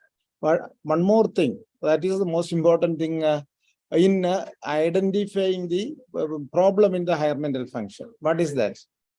The assessment of intelligence, isn't it? Intelligence. Yes, intelligence assessment, because usually it is done above the age of 5 years, because below the age of 5 years, we use the term developmental quotient. But in that also, developmental quotient means you have to assess the cognitive function. That is what we were discussing. Dr. Tangaveli was also mentioning about that earlier. It is the cognitive function that you assess below the age of 4 years, and after 5 years, and above the age of 5 years, you assess the intelligence. But in this child, being a very intelligent child, because it is said that children like this, who are being grown in the midst of adults, they have a sort of an adult talk. They have a sort of an adult intelligence also. If you ever mentioned this point anywhere else, you can bring out this thing here. Sir is asking a nice point. I think you have mentioned in some other areas. Recites You can bring it poems. now. Recites poem has rational thinking, sir. Yes. And then the intelligence, when you are assessing in any child, usually after 5 years, but in this child being, as I have told you, cognitively the advantaged child. Anyway, whatever things you have to assess in an intelligence is that fund of knowledge. Already you have mentioned the abstract thinking, Yes, then yes, calculation, and the testing of lobe functions also, or the other thought process. So that means fund of knowledge, one thing. Second, abstract thinking. C, calculation. And so that means you assess the facts, F-A-C-T. F for fund of knowledge. For a 4-year-old child, what will be the fund of knowledge? He must know the things which are being usually taught to an LKG or a LKG student. All those things must have the knowledge. Yes, sir. That is fund of knowledge. Abstract thinking means, anyway, as already mentioned, they will be able to solve simple puzzles, etc. And situational things. When we can ask if a guest come into your home, what you will be doing, or what your mother will be doing, like that. But for older children, usually we ask them to solve a proverb like that. That is abstract thinking. And then calculation. Again, 4-year-old child, what will be the calculation? As already we have mentioned, they are able to count up to 4 pennies. And at least 2 and 2 also, because if you show them 2 fingers, 2 and 2, definitely they must be able to say, because they can count up to 3 easily, a 3-year-old child. Yes, So sir. fund of knowledge, abstract fact. Remember that the fact, you are assessing the facts in the intelligence. F for fund of knowledge, depending upon the age. 12-year-old child who will be studying in 7th standard must know things which are taught to at least a 5th standard things they must know. That way you can assess their intelligence. Fund of knowledge. Then abstract thinking, calculation. Depending upon age, the calculation process you can assess. And then thought process and testing of lobe function. But we don't do the lobe functions in children mostly, because specific lobe dysfunctions are very rare in children. But definitely you can know about it. For example, a right parietal lobe dysfunction or a left lobe dysfunction, like that, you know. For example, just assessing the language in that also is an assessment of a lobe function, like that. Anyway, so you remember that whenever you are presenting the higher mental function in a older child, you have to mention about the intelligence, and you must know how to assess it also. Okay, this is the simplest clinical method. Continue. Cranial lobe examination. Cranial lobes were normal. First cranial lobe, child is able to perceive smell. Second cranial lobe vision was normal. Color vision was also normal. Field of vision was normal in both the eyes. Direct and indirect reflexes were present. Fundus was normal in both the eyes. For a third nerve, fourth nerve, and sixth nerve, bilateral extraocular movements were full and complete. There was no nystagmus or ptosis. Child who can able to chew food. Jaw jerk was normal. Sensation was intact. Facial sensation was intact, sir, for fifth nerve. Seventh nerve. Just in the interfere. Did you really elicit the jaw jerk? Yes, sir. Sure. Do you expect jaw jerk in this patient? This patient jaw jerk will be absent, sir. Anyway, okay. Anyway, if you have seen it, tell it. Otherwise, don't. Okay, You said that it was difficult to elicit. If you have seen it and if you are able to reproduce it, definitely you can say, because anything is possible, you know, in clinical medicine. Yes, sir. I could be able to ask the child to open the mouth in semi-open state, kept the thumb finger over the mentum of jaw, and gave a little tap with the reflex eliciting hammer. But pain also may produce some movement, you know. So yes, you have to be very sure. Because jaw jerk is absent, no? That's what you absent or present? Yes, sir. That be clear. Absent. In this case, being a problem, not expected. It's not expected here. It's not okay, expected. Because actually this is one point you all have to remember, because don't go in a factual manner. Even if you see something, don't tell it to the examiner, because in especially in neurology also, you have a targeted examination, and you try to identify findings according to the case also. Because if it is not going well with that case, and it is always doubtful, then you can leave it. But if in a case of a child like this, and always you are eliciting an extensive plantar, definitely you say that. But if similarly, the other things also, for example, in a hemiplegia, typical hemiplegia patients, you are seeing definitely you think that there should be a right facial palsy. It should be upper motor neuron facial palsy. Yes. And when you are seeing an upper motor right hemiplegia, so the facial palsy should be on the right side, and it should be an upper motor neuron type. But suppose you are finding some involvement of the upper part of the face, don't tell the examiner that because there is an upper part of the face is also affected, it is a lower motor neuron. But still, it will be upper motor neuron, and you must try to explain it that way only, rather than falling to the examiner's suggestion that why can't it be a lower motor neuron? You should not say that, yes, sir, it can be a lower motor neuron like that. So you know that it is a hemiplegia. And if the facial palsy is on that same side, it will be upper motor neuron.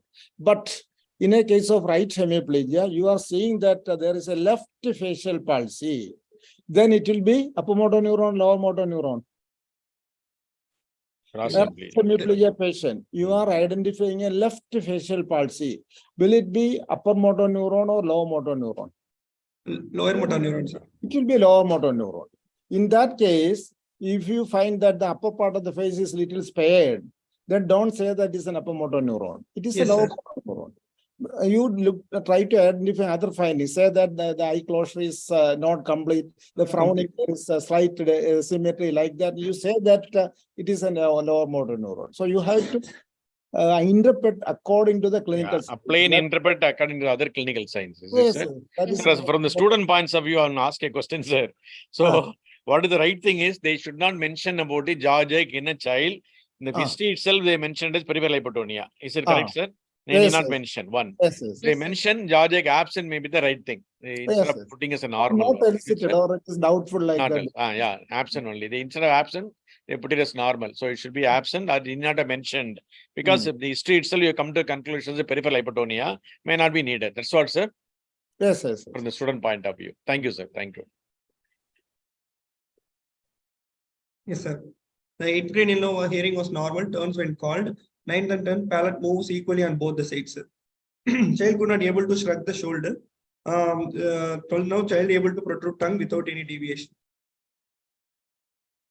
The bulk was symmetrical on both the sides. The measurements in right upper arm and left upper arm was symmetrical 14 centimeter, and in right forearm and left forearm was 13 centimeter.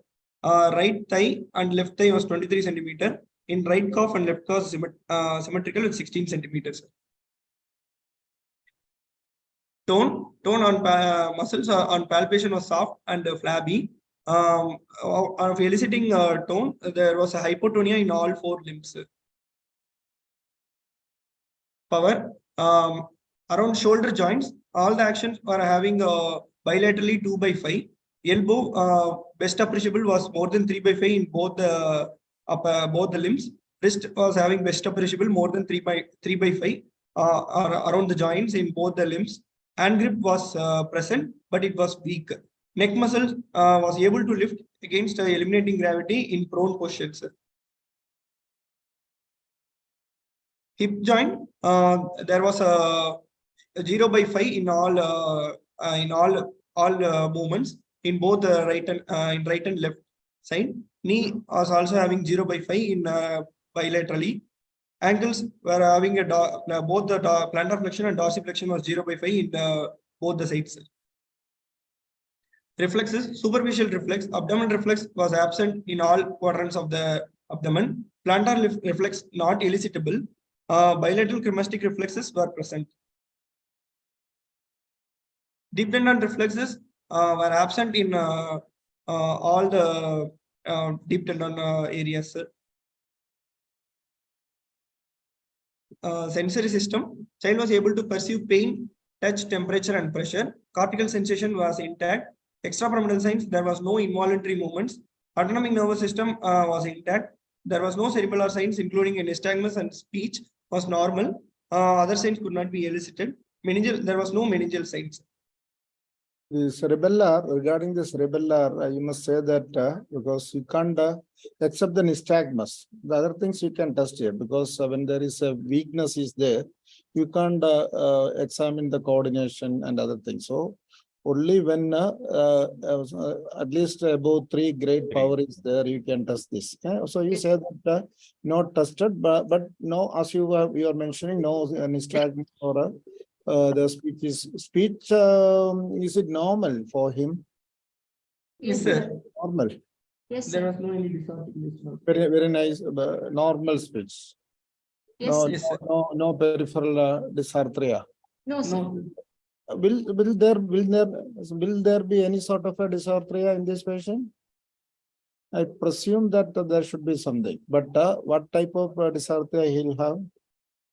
It's a lingual dysarthria, because here some tongue are weak, because linguals like saying ra, sa, like that, pronunciation of these words. You have to again look specifically here. Because when the child, because being a child, some amount of lullaby will be there, but still you try to identify that, because in this case there can be a peripheral dysarthria depending upon the muscle involvement. If it is a labial muscle, that is the facial muscle involvement, labials will be affected, saying pa, ba like that, and lingual means ta, ta like that. Yeah. Guttural, ga, nga like that, So you have to add, that is why in gutturals you get in a 9th and palsy. Actually, it is a type of a dysarthria where a nasal tongue to the voice is there. That is a type of a dysarthria where the 9th and 10th nerve is involved. So they are all peripheral dysarthrias. Okay. And when you were telling about the muscle tone, so for example, when in this case, definitely there is a distal hypotonia and the joint laxity is also there, isn't it? Yes, sir. But contractures are also present. Because of the contraction, it was. Which all joints are contracted? Sir, ankle and ankle and elbows, wrist and knee, sir. Okay. Suppose in a child who there will be a laxity of the fingers, because one can flex like this, but there is a proximal weakness and proximal contractures, and just like this child, there is severe difficulty getting from standing position. They can't walk also, but these findings are there. That is the distal laxity, means the joints, the distal, the fingers you can extend completely and bring to the forearm like that. But there is a contraction of the elbow and there is proximal weakness. So difficulty raising the hand. What would be that disease? Ullrich's myopathy, sir. Oh, excellent. So in such cases, because when a child present in this child, you have to examine carefully for this finding. What is the other differential diagnosis with when you have a distal contractures and proximal laxity? With a predominant proximal distal weakness, because most of the muscle disorders you have the proximal weakness. Myotonic dystrophy, sir. Which all muscle disorders you can have a distal weakness? Myotonic dystrophy, sir. Very good, myotonic dystrophy and Bethlehem myopathy. It's almost Ullrich Bethlehem are called 6 mutations, which are much more identical, but still these differences are there. Yes, because you have to look very carefully for this laxity of joints and the contractures. Depending upon the distribution of the contracture, different diseases. For example, axial muscle contracture, there is difficulty bending the neck, and the spine contracture with a usually proximal but scapuloperoneal distribution also. What will be that disease? It is Emery's-Dreyfus muscular dystrophy. Emery's-Dreyfus. There is a neck, the spine muscle will be fixed contractures may be there. Okay. Continue.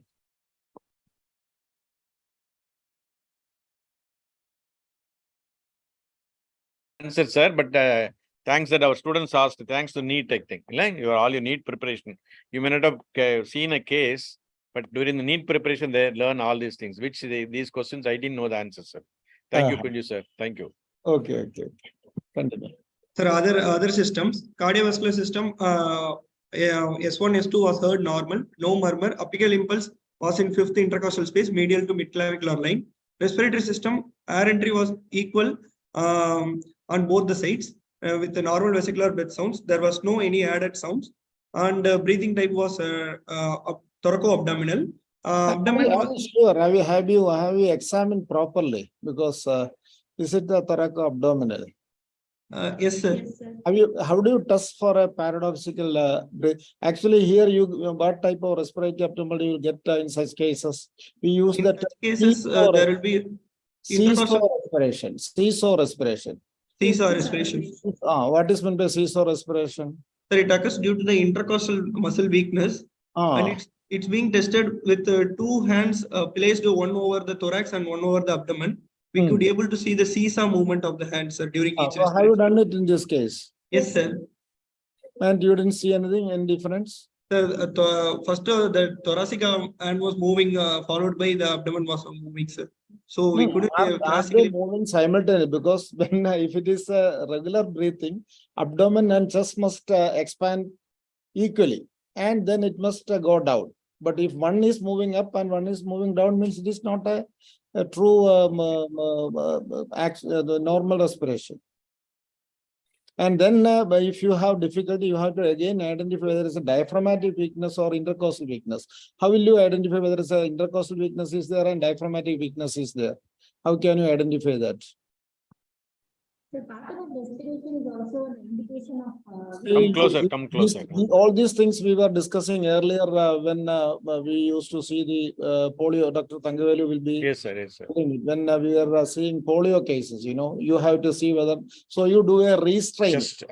Just restrain the chest, so that intercostal movements are eliminated and look for the movement. They're still able to move it. Is a diaphragm movement. Yes. And similarly, then you try to restrict the diaphragmatic movement. If diaphragm is powerful and the intercostals are weak, then patients become dyspneic, you know.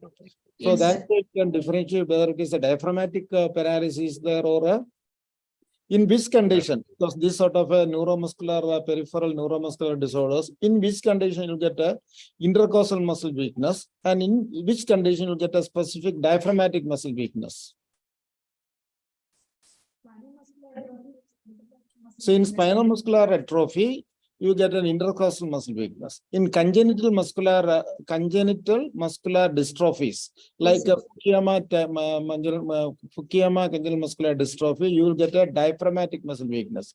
So it is a very good sign to differentiate in very early life, because when you have difficulty in differentiating these two conditions, you know, that can be used.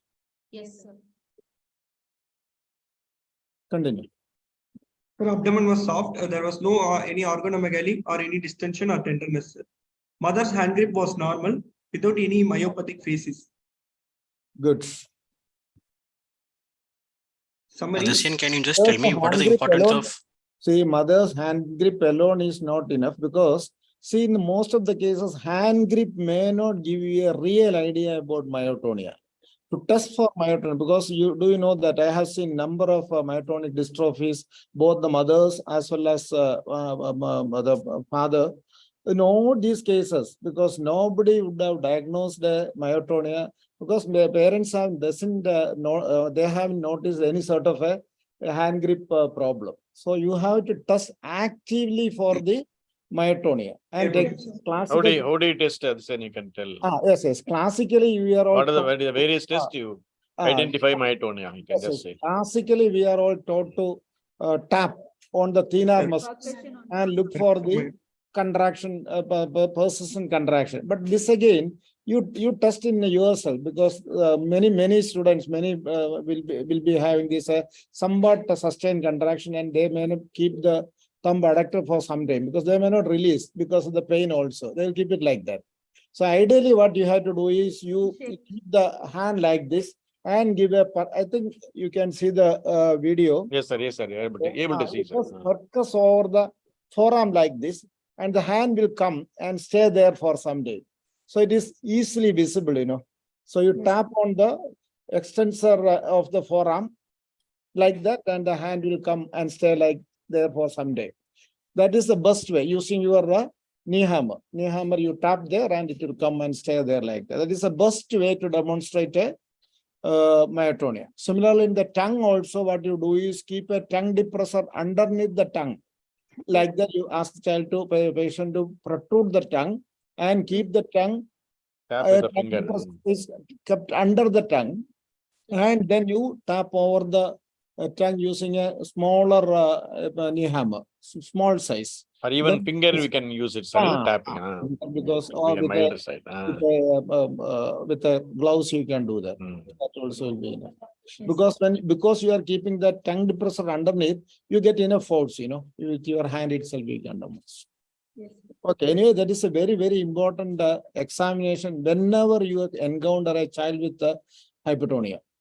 Because in children up to 4 years, there won't be any myotonia demonstrable in the child. So you demonstrate the myotonia in the mother and you make the diagnosis. Okay. Bala, you wanted to ask some questions? No, you Yes, started. Continue. You are, I can ask later, so no problem, sir. They can proceed. you just ask and we'll continue then. They'll Yeah, continue. you wanted to raise some question, then we interrupted. Yes, Bala. What's the importance of organomegaly in this child? Importance for organomegaly in a floppy infant? Sir, inborn What? error of metabolism, sir. There Like can be it's hepatomegaly in Pompe's, sir. excellent, very good.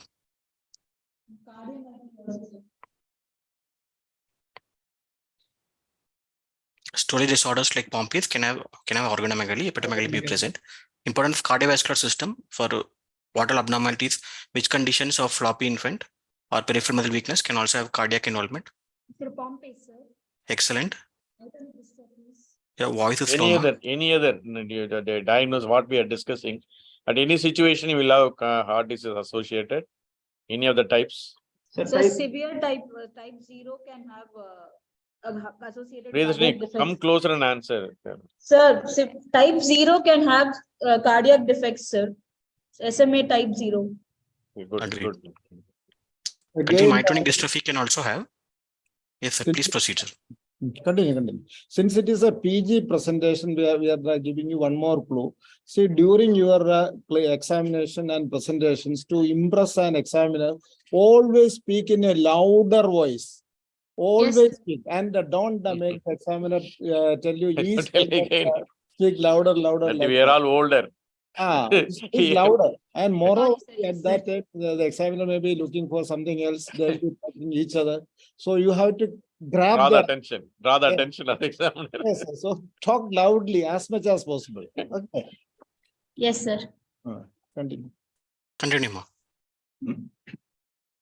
Sir, summary. This is a 4-year-old male child, second born out of non-consanguineous marriage with normal perinatal transition without any significant family history, presented with isolated motor delay and generalized floppiness of limbs, with normal cognition and speech without any ocular, facial or bulbar involvement, with the lower respiratory tract infection requiring hospitalization and critical care admission, suggesting respiratory involvement without any evidence of any other systems involved. Examination revealed tongue fasciculation, joint contractures, and scoliosis. CNS examination showed generalized hypotonia with weakness of all 4 limbs, lower limb more than upper limb, with proximal muscles involving more than distal muscles, with areflexia, preserved cognition and sensations, without any cranial nerve involvement. This child comes under gross motor function classification 5. This is a case of peripheral hypotonia, anatomical localization to anterior horn cell, with the background of presence of generalized hypotonia with the areflexia and fasciculations. The syndromic diagnosis probably spinal muscular atrophy type 1, sir.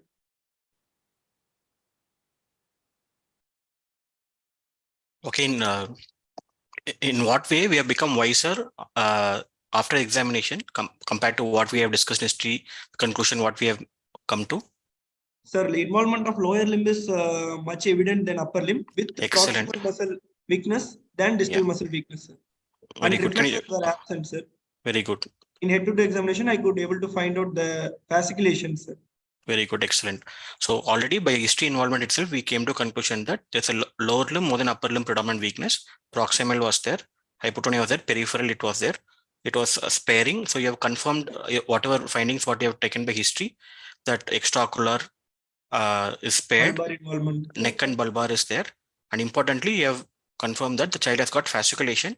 So whenever tongue fibrillations were present, so because tongue fibrillations were present, you have confirmed that the localization is anterior tonsil. Yes, sir. Okay. So whatever, so we had all the information and we localized based on history only. Your findings have confirmed. Can you just go to the power slide 1 second? Just 1 second. So you can see in upper limb, 2/5 power is there at shoulders, elbows 3/5. Next slide. Next slide. You can see 0/5 power. So lower limb is more weak compared to upper limb. So when lower limb is more involved more than upper limb, and proximal is involved and tongue fasciculation present, areflexia is present, then anterior tonsil is the localization. And for a long-standing motor delay along with peripheral hypotonia and weakness, SMA would be the common possibility, right? So I just want you to put, before I just go to the diagnosis, I put type 1 SMA. Can you just go to the anthropometry? It may not be a neurological question. Just can you go to anthropometry? Yes, sir. Yes, Dr. Priyadashini, can you just comment what has been missed in anthropometry? So mid-arm circumference, mid-upper arm Excellent. circumference. Excellent. So for every child less than 5 years of age, I think we have to check mid-upper arm circumference. That is important. So, I mean, irrespective of whatever system case is there, anthropometry should be correct. So we must not miss on that. Yes, sir. Okay. Can you just go to the previous slide, head to toe examination? Yes, sir. Can you go to the previous slide? Previous slide, please. This slide, sir. Yeah. So I just wanted to add next slide. Just wanted to add one point. It's a rare condition, like whatever, like when sir had told the Bethlehem myopathy and Woodridge muscular dystrophy, usually the palms and soles will be very soft and velvety. Okay, they'll have distal laxity and contractures. Soft and velvety palms and soles will be present. It is mentioned in Nelson itself. So it is a collagenopathy. So collagen is there in the muscle also. So they all come under conditions called as collagenopathy, and they'll usually have a prominent calcaneum. Can you tell me why flat facial profile you mentioned? Can you tell 2 causes of floppy infant with flat facial profile? Down syndrome, Excellent. hypothyroidism, Coarse facies. Hypothyroidism has coarse facies. coarse facies. Yeah. Zellweger. Zellweger syndrome, excellent. So the Down syndrome and Zellweger syndrome. Zellweger syndrome also many times can have a Down's-like facies, and they also have flat facial profile. Both can they usually have central hypotonia. It will not be having peripheral hypotonia. In this question, can I ask some more? You can Sure, mention sir. some more diseases which present with neonatal or early infantile hypotonia. You mentioned 2, Down syndrome and Zellweger. Any other syndrome that can present with hypotonia in the early infancy or neonatal period? Excellent. Neonatal adrenoleukodystrophy, sir. Neutral ALD is generally a very rare condition. Generally, most of the syndromic etiologies, chromosomal You disorders. mentioned Prader-Willi. I didn't hear it. Prader-Willi also. I think you mentioned it. No? Prader-Willi. Yes, sir, you mentioned. Prader-Willi also. Neonatal myasthenia, sir. Transient Excellent. cough. Agree. Yes. Neonatal myasthenia, transient myasthenia, when mother is having myasthenia gravis, antibodies can cause, and they also can cause. Okay. Why have you mentioned almond-shaped eyes? Prader-Willi syndrome. Okay. Prader-Willi usually they are floppy at birth.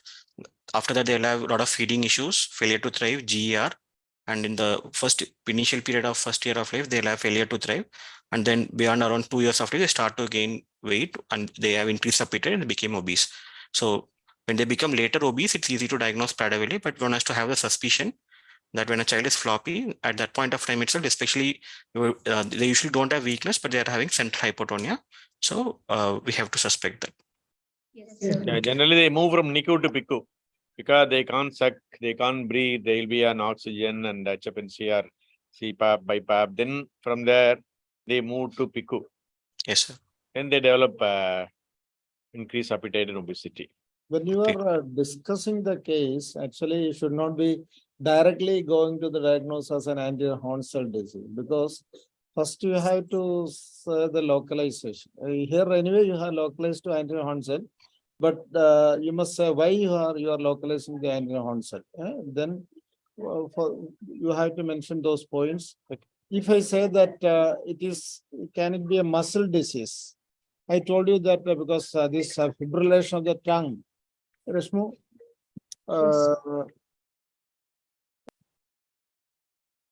maybe a false finding many a times.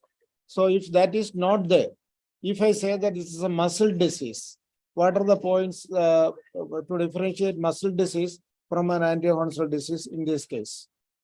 So wasting of muscles, reflexes will be preserved in muscle diseases, sir. All reflexes? Dependent reflexes. That's it, agree. Which one? Which is more specifically can differentiate? Fasciculations will be more prominent in anterior horn cells, sir, but in myopathies, fasciculation will not be present, sir. Agreed, I told you. I agreed. I told you that if you are definitely eliciting a fasciculation, it is in favor of an anterior horn cell disease. Yes, sir. But if it is not there, because in a very young infant, because of their fatty disposition. It will The mask the. muscle is not that visible. So because of that, the fasciculation may not be seen. And only the tongue fibrillation will be seen. That I told you that if the child is moving the tongue, that also cannot be visualized. As you have mentioned, reflex is one point by which you can differentiate, because both the disorders, that is anti-Honsel disease and muscle disease, will be having a proximal involvement. Both will be having proximal involvement. But in anti-Honsel, it will be universal hyporeflexia. But in a muscle disease, for example, if you have seen a Duchenne muscular dystrophy, you go and examine next time when you are seeing, their knee jerk will be absent, sluggish or absent, but angle jerk will be retained till the end. Yeah, that is the most differentiating point. Proximal reflexes will be absent, but distal reflexes will be retained. That point you have to remember. That is one thing, most important point to differentiate. Can it be a root lesion? Can it be like, say, for example, if I say that it's a CADP, like that, chronic inflammatory demyelinating polyneuropathy? Can't it be? Sir, it will be associated with pain, sir. CADP, will it be pain? Pain? Why should there be pain? Pain is present in compressive radiculopathies only. Because CADP and the GBS are root lesions. They are agreed, they are motor radiculopathy. And how does a GBS? It is an acute problem. That is why onset will differentiate, no? That is in acute one. Acute one, yes, again you have a proximal weakness. Then how will you differentiate a CADP? Almost when it is chronic, you know, that is the chronic inflammatory demyelinating polyneuropathy. That also is a condition, just like GBS, where you get a proximal weakness. Proximal weakness. So, similarly, how do you differentiate atonic CP from SMA? Yes. How do you differentiate? Atonic CP. Suppose see it at the age of maybe 10 months or 6 months. Atonic CP and SMA. How do you differentiate? Plantar reflex will be extensor. It will be in atonic CP. No. Reflexes. Again, reflex only. Deep and injects. Exaggerated in atonic CP. Even though there will be hypotonia, they will have brisk reflexes. Here it will be totally absent. That's the main differentiating point is the reflexes, deep and injects. Okay, so I was trying to help you to differentiate the neuromuscular disorder. Whenever you get a case of peripheral hypotonia or a lower motor neuron disorder, first of all, when there is this sort of a peripheral hypotonia with an absent reflexes, muscle weakness, you say that it's a lower motor neuron disorder. Lower motor neuron can be anterior horn cell, root, peripheral nerve, mineural junction, or muscle. So you have to differentiate all these things. For example, a neuromuscular junction disease, even though classically we all learn as a disease with fatigability as a major manifestation, but congenital myasthenic syndrome, certain types, there won't be any fatigability. They will present like a limb girdle type of myopathy, and they may have, and another point by which we'll say that is a myasthenic syndrome is ocular involvement. Yes, If you take a slow channel syndrome, eye muscle affection is not seen. It is the neck muscles and the finger, the wrist extensors are weak. So, and they will have a delayed motor development. So that means congenital myasthenic syndrome.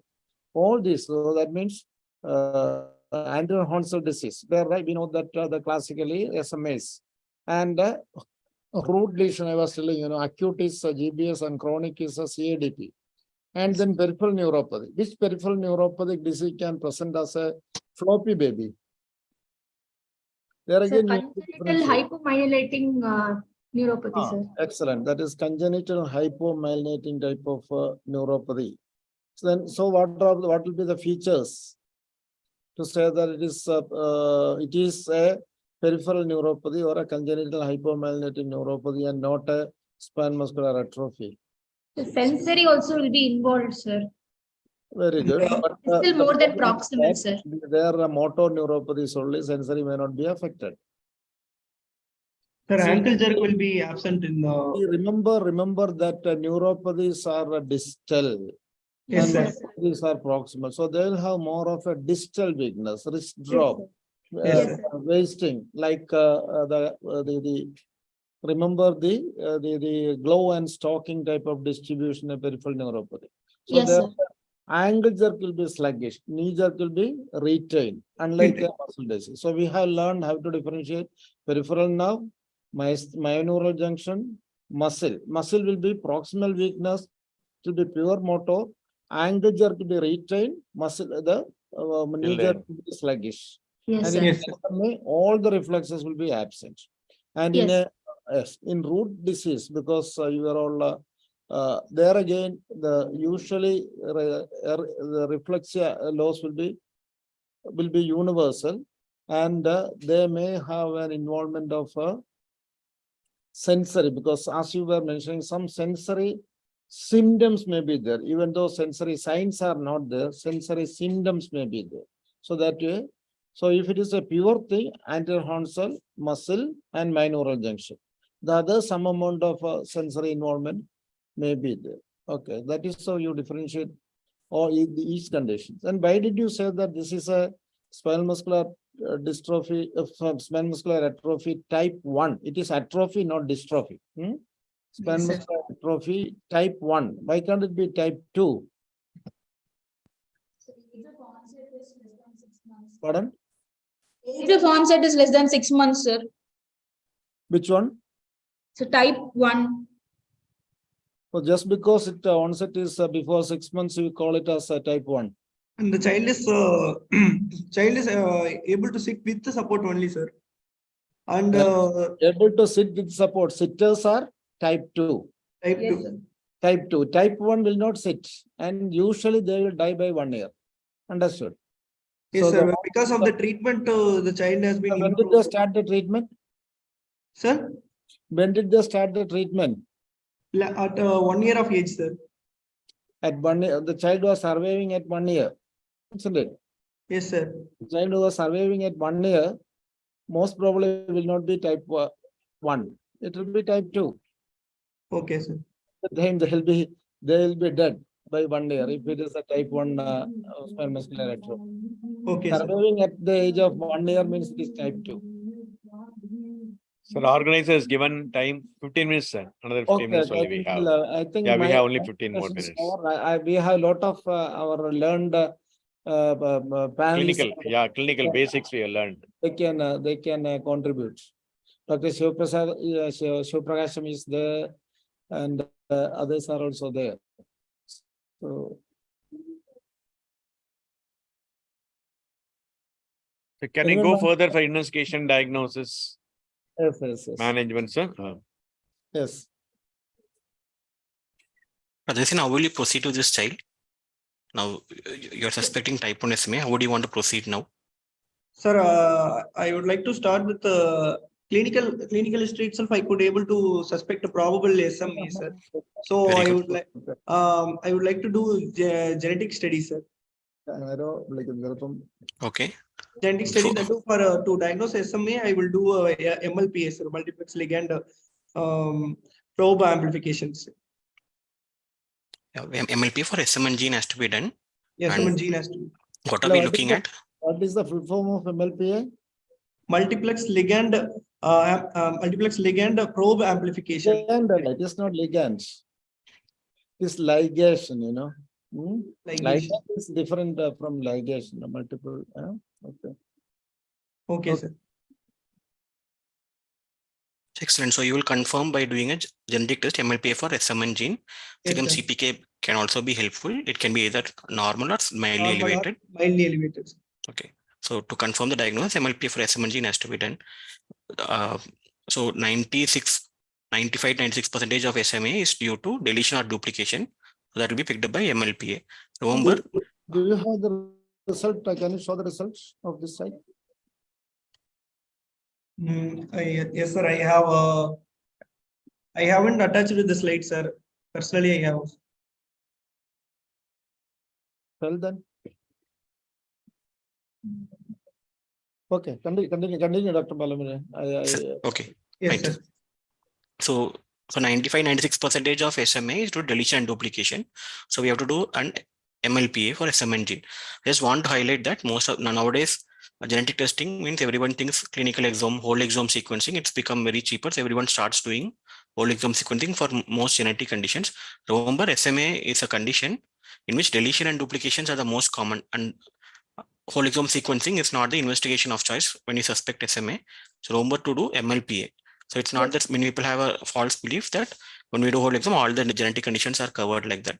So for deletion and duplication, whole exome is not a good choice. So MLPA is the most thing, because SMA is caused 96% due to deletion duplication.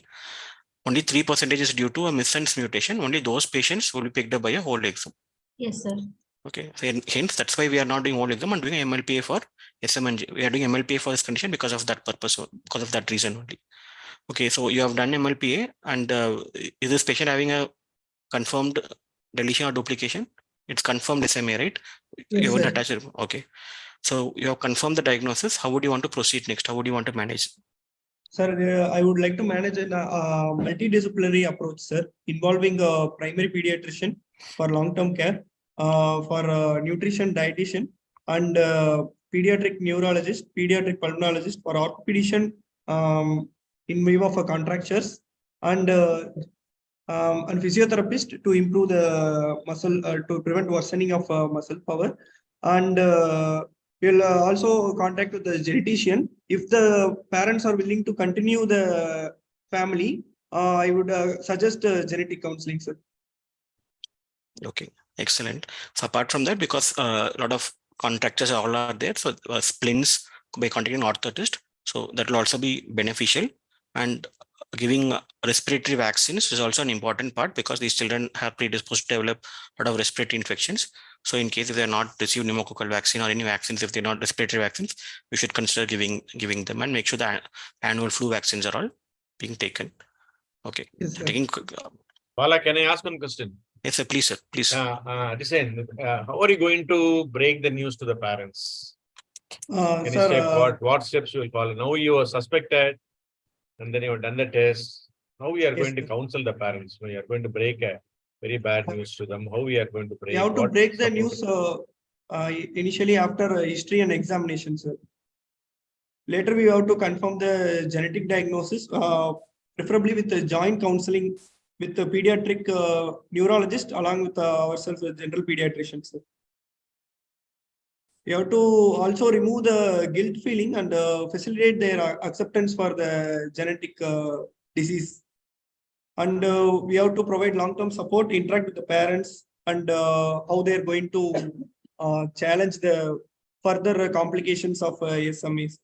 And we will end with the genetic counseling for the genetic studies. We follow, for Breaking Bad, generally we follow the spike protocols. What about antenatal, prenatalists are available for Yes, further sir. pregnancies? If a mother is going for next pregnancy, before 13 to 14 weeks, we do chorionic villus sampling, sir. I'd like to ask Professor Kunju, sir, it is prenatal testing is done for further pregnancies in mothers with SMA, sir.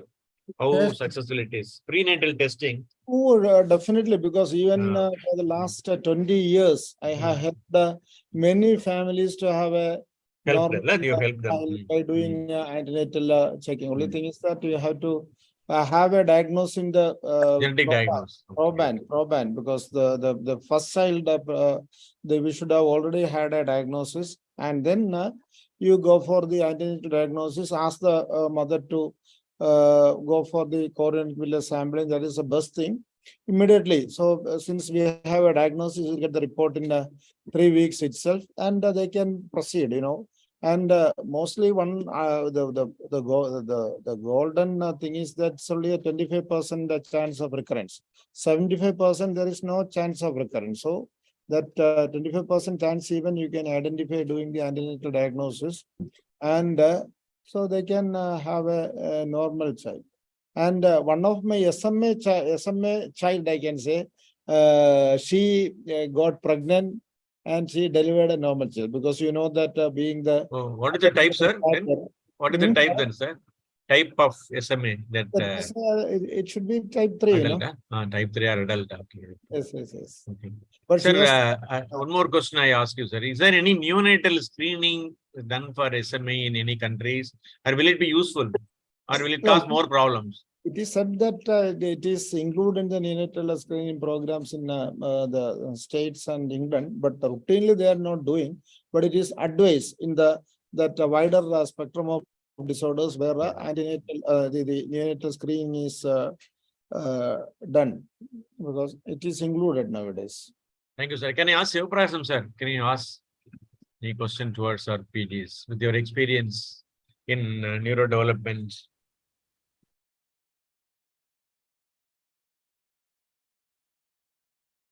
Yes, sir. Right.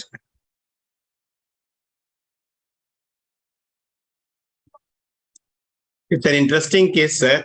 With thoroughly everything is. No, sir. Question, sir. I don't want your comments. Any questions you want to ask the PGs, or in the anything you can ask, or in the meantime, I request Bala to ask some more questions. Sir, sorry to interrupt, sir. Can we wind up in another 5 minutes, sir? Okay, through 5 minutes. Thank you, sir. 10:05 will finish. Bala, any concluding questions? Dr. Adesyan, just can you go to the DTR slide? Just quick 2 questions. DTR slide. 10:05 will finish. Yes.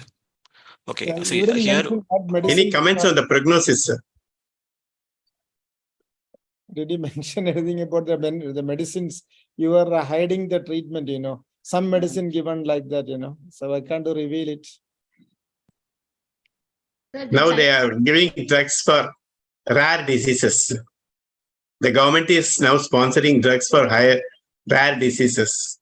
Will it be helpful for this child? Yeah, maybe can I say just tell the name of the medicine what they received? The child not the trade name, but it's a yes, nusinersen, sir. Okay, how many doses they received? Sir, they have received almost 9 doses, sir. Last dose was 4 months back, and they are planning to receive next dose in next 5 months, sir.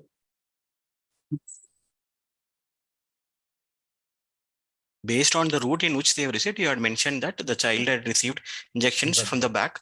So based on that, so it is likely to be an intrathecal route. So one can guess what drug it is. So 3 drugs are there, just for the benefit of all the residents, which are approved for SMA. One is nusinersen. The route is intrathecal. Another drug is onosomnogene abiparvovac. It is a intravenous single dose gene therapy, adenovirus mediated gene therapy. That is approved only for type 1 SMA, only for less than 2 years of age. Nusinersen, which is an intrathecal drug, is approved for all the 3 types of SMA. And one other drug is an oral drug called as Risdiplam. Excellent. So these 3 drugs are there. It is just good for you to know if some recent advanced questions come, we should be able to manage that. Yes, I just want to 2 more minutes. Anything else, Bala? Yes, I just want to ask 2 quick questions. This when you check DTRs, we generally strike the muscle and check for the contraction of the muscle. For biceps, we check the biceps tendon, we tap and look for contraction of biceps. Yes, sir. For supinator reflex, how do we examine? Where do we tap? Which muscle? We tap on brachioradialis, insertion of brachioradialis. Yeah. So why is it called a supinator reflex then? For all other things, why it's called supinator reflex? Supinator is a muscle of the deep compartment of forearm. Yes, sir. Yes, sir. That's a separate muscle. Yeah. Okay. The old name of brachioradialis muscle is called a supinator longus. So it's a misnomer. So actually we don't look for contraction of supinator muscle. Okay. Rather we are tapping on brachioradialis and checking for contraction of brachioradialis muscle. However, because of the old terminology, conventionally we have been following it as supinator reflex. Okay. Just last one question. Can you tell 3 treatable cause of floppy infant? Sir, first we can able to treat hypothyroidism, sir. Excellent. Very good. Very good. Excellent. Then we can give a replacement for Pompey's disease, sir. Excellent. Very good. Rickets, sir. Skeletal deformities, rickets. I agree. Rickets can cause motor delay, but not floppiness and weakness. One of the you can remember, yeah, excellent myasthenia, excellent myasthenia, neonatal myasthenia. That's also correctable. Some Bala, Rajendran sir. has appeared in the scene, so we are going Please proceed, to sir. close it. I just want 1 minute, both Kunju sir as well as Bala, what is your advice for the students? The students as well as the students who are listening. Just last minute advice. I think they presented very well. I proceed to Kunju sir for his comments. So, my comment is that you may know the diagnosis. Most of the time, even for DNB examination, I know that you'll be getting some clues regarding the case, and you may get the diagnosis also. So don't get carried away by the diagnosis, but if the examiners want to know how you are going to approach that case, that approach is more important than you don't get bothered about the final diagnosis. Yeah, again, when I am attending a case, I'm not at all bothered about the final diagnosis the student gives, but how he approaches. That is his, so that is the most important thing all of you have to remember. That's all. Thank you, sir. Ramesh, you want to tell Professor Ramesh? It was an excellent presentation, sir, and there is a discussion by the moderators also. Only two things I want to mention. One, there are a lot of negative histories. You can take any number of negative histories, but when you present, you edit it and restrict to the minimum that will help you to rule out some diagnosis or confirm your diagnosis. Then Professor Kunju was also saying that about the targeted examination, because you get only 45 minutes in an examination. So such a elaborate. Dr. Anjana, can you stop slide sharing, please? Stop sharing. Examination. Otherwise, the students have done a hit a century. They can go home as if they have hit a century, and there's a wonderful discussion. Thank you. We also learned many things from a neurologist. Thank you, sir. Thank you. All the students come in the single frame so that we'll have photographs of your examiners, please. Quick. Thank you all. Thank you, sir. Thank you very much, sir. These 2 hours continuously. Sir, thanks for the opportunity, sir. Sir, Dr. P. Ramchandra sir is there. Yes, sir. Sir, I didn't see you, sir. Pierre, sir, your comments and yes, sir. No comments. So I really congratulate IAP TNSC for this wonderful job. Sorry, I joined late, and this continuing tradition, and I really amazed at the students the way they have prepared. So I wish all of them very good luck, and thank Professor Kunju for giving us a lot of practical tips. And, we are bringing cold or warm from USA, sir. Yeah, I'm fine. So it's comfortable here. Thank you. Thank you, sir. On behalf of IAP TNSC, I thank today's chairperson, Dr. Thangavelu sir, and today's moderator, Dr. Mohammad Kunji sir, and Dr. Bala Murugan. And I thank all the PGs presented nicely from, as usual, from Mehta Children's Hospital and Dr. Thangavelu sir's guidance. And really, I'm thankful to them. And I thank our Secretary, Honorary Secretary, Dr. Thirumurugan, to make this possible. And once again, on behalf of IAP TNSC, thank one and all. Dr. Thirumurugan, please. Thank you, sir. Thank you very much, sir, Professor Thangavelu sir, for making a momentous occasion. You were there on the first program. So we really want to thank you for the opportunity given through. Sir, the opportunity, sir. Through and Rajendra. Thank you. Thanks a lot for that. And in particular to Mohammad Kunju sir, actually such a great. We learned a lot of clinical material from Kunju sir. Yes, sir. Yes, sir. Definitely, sir. It was very nice. Actually, in the introduction, I forgot to thank some very important people, the judges who have been there for every program, and then who have given their positive and critical comments. More important, equally important, not necessarily more important, are the other moderators who have been there. We have had more than, I think, about nearly about 260 odd faculty over the past 100 episodes. You can also identify very young faculty. Many young faculty are identified. Yes, sir. We have had very young. Actually, that is very nice. So we have really some in between, and then some youngster actually today. So it's very nice, sir. And of course, the last but not the least would be the PGs who have been bold enough to come up and present to the world, actually. So thank you very much for all of them.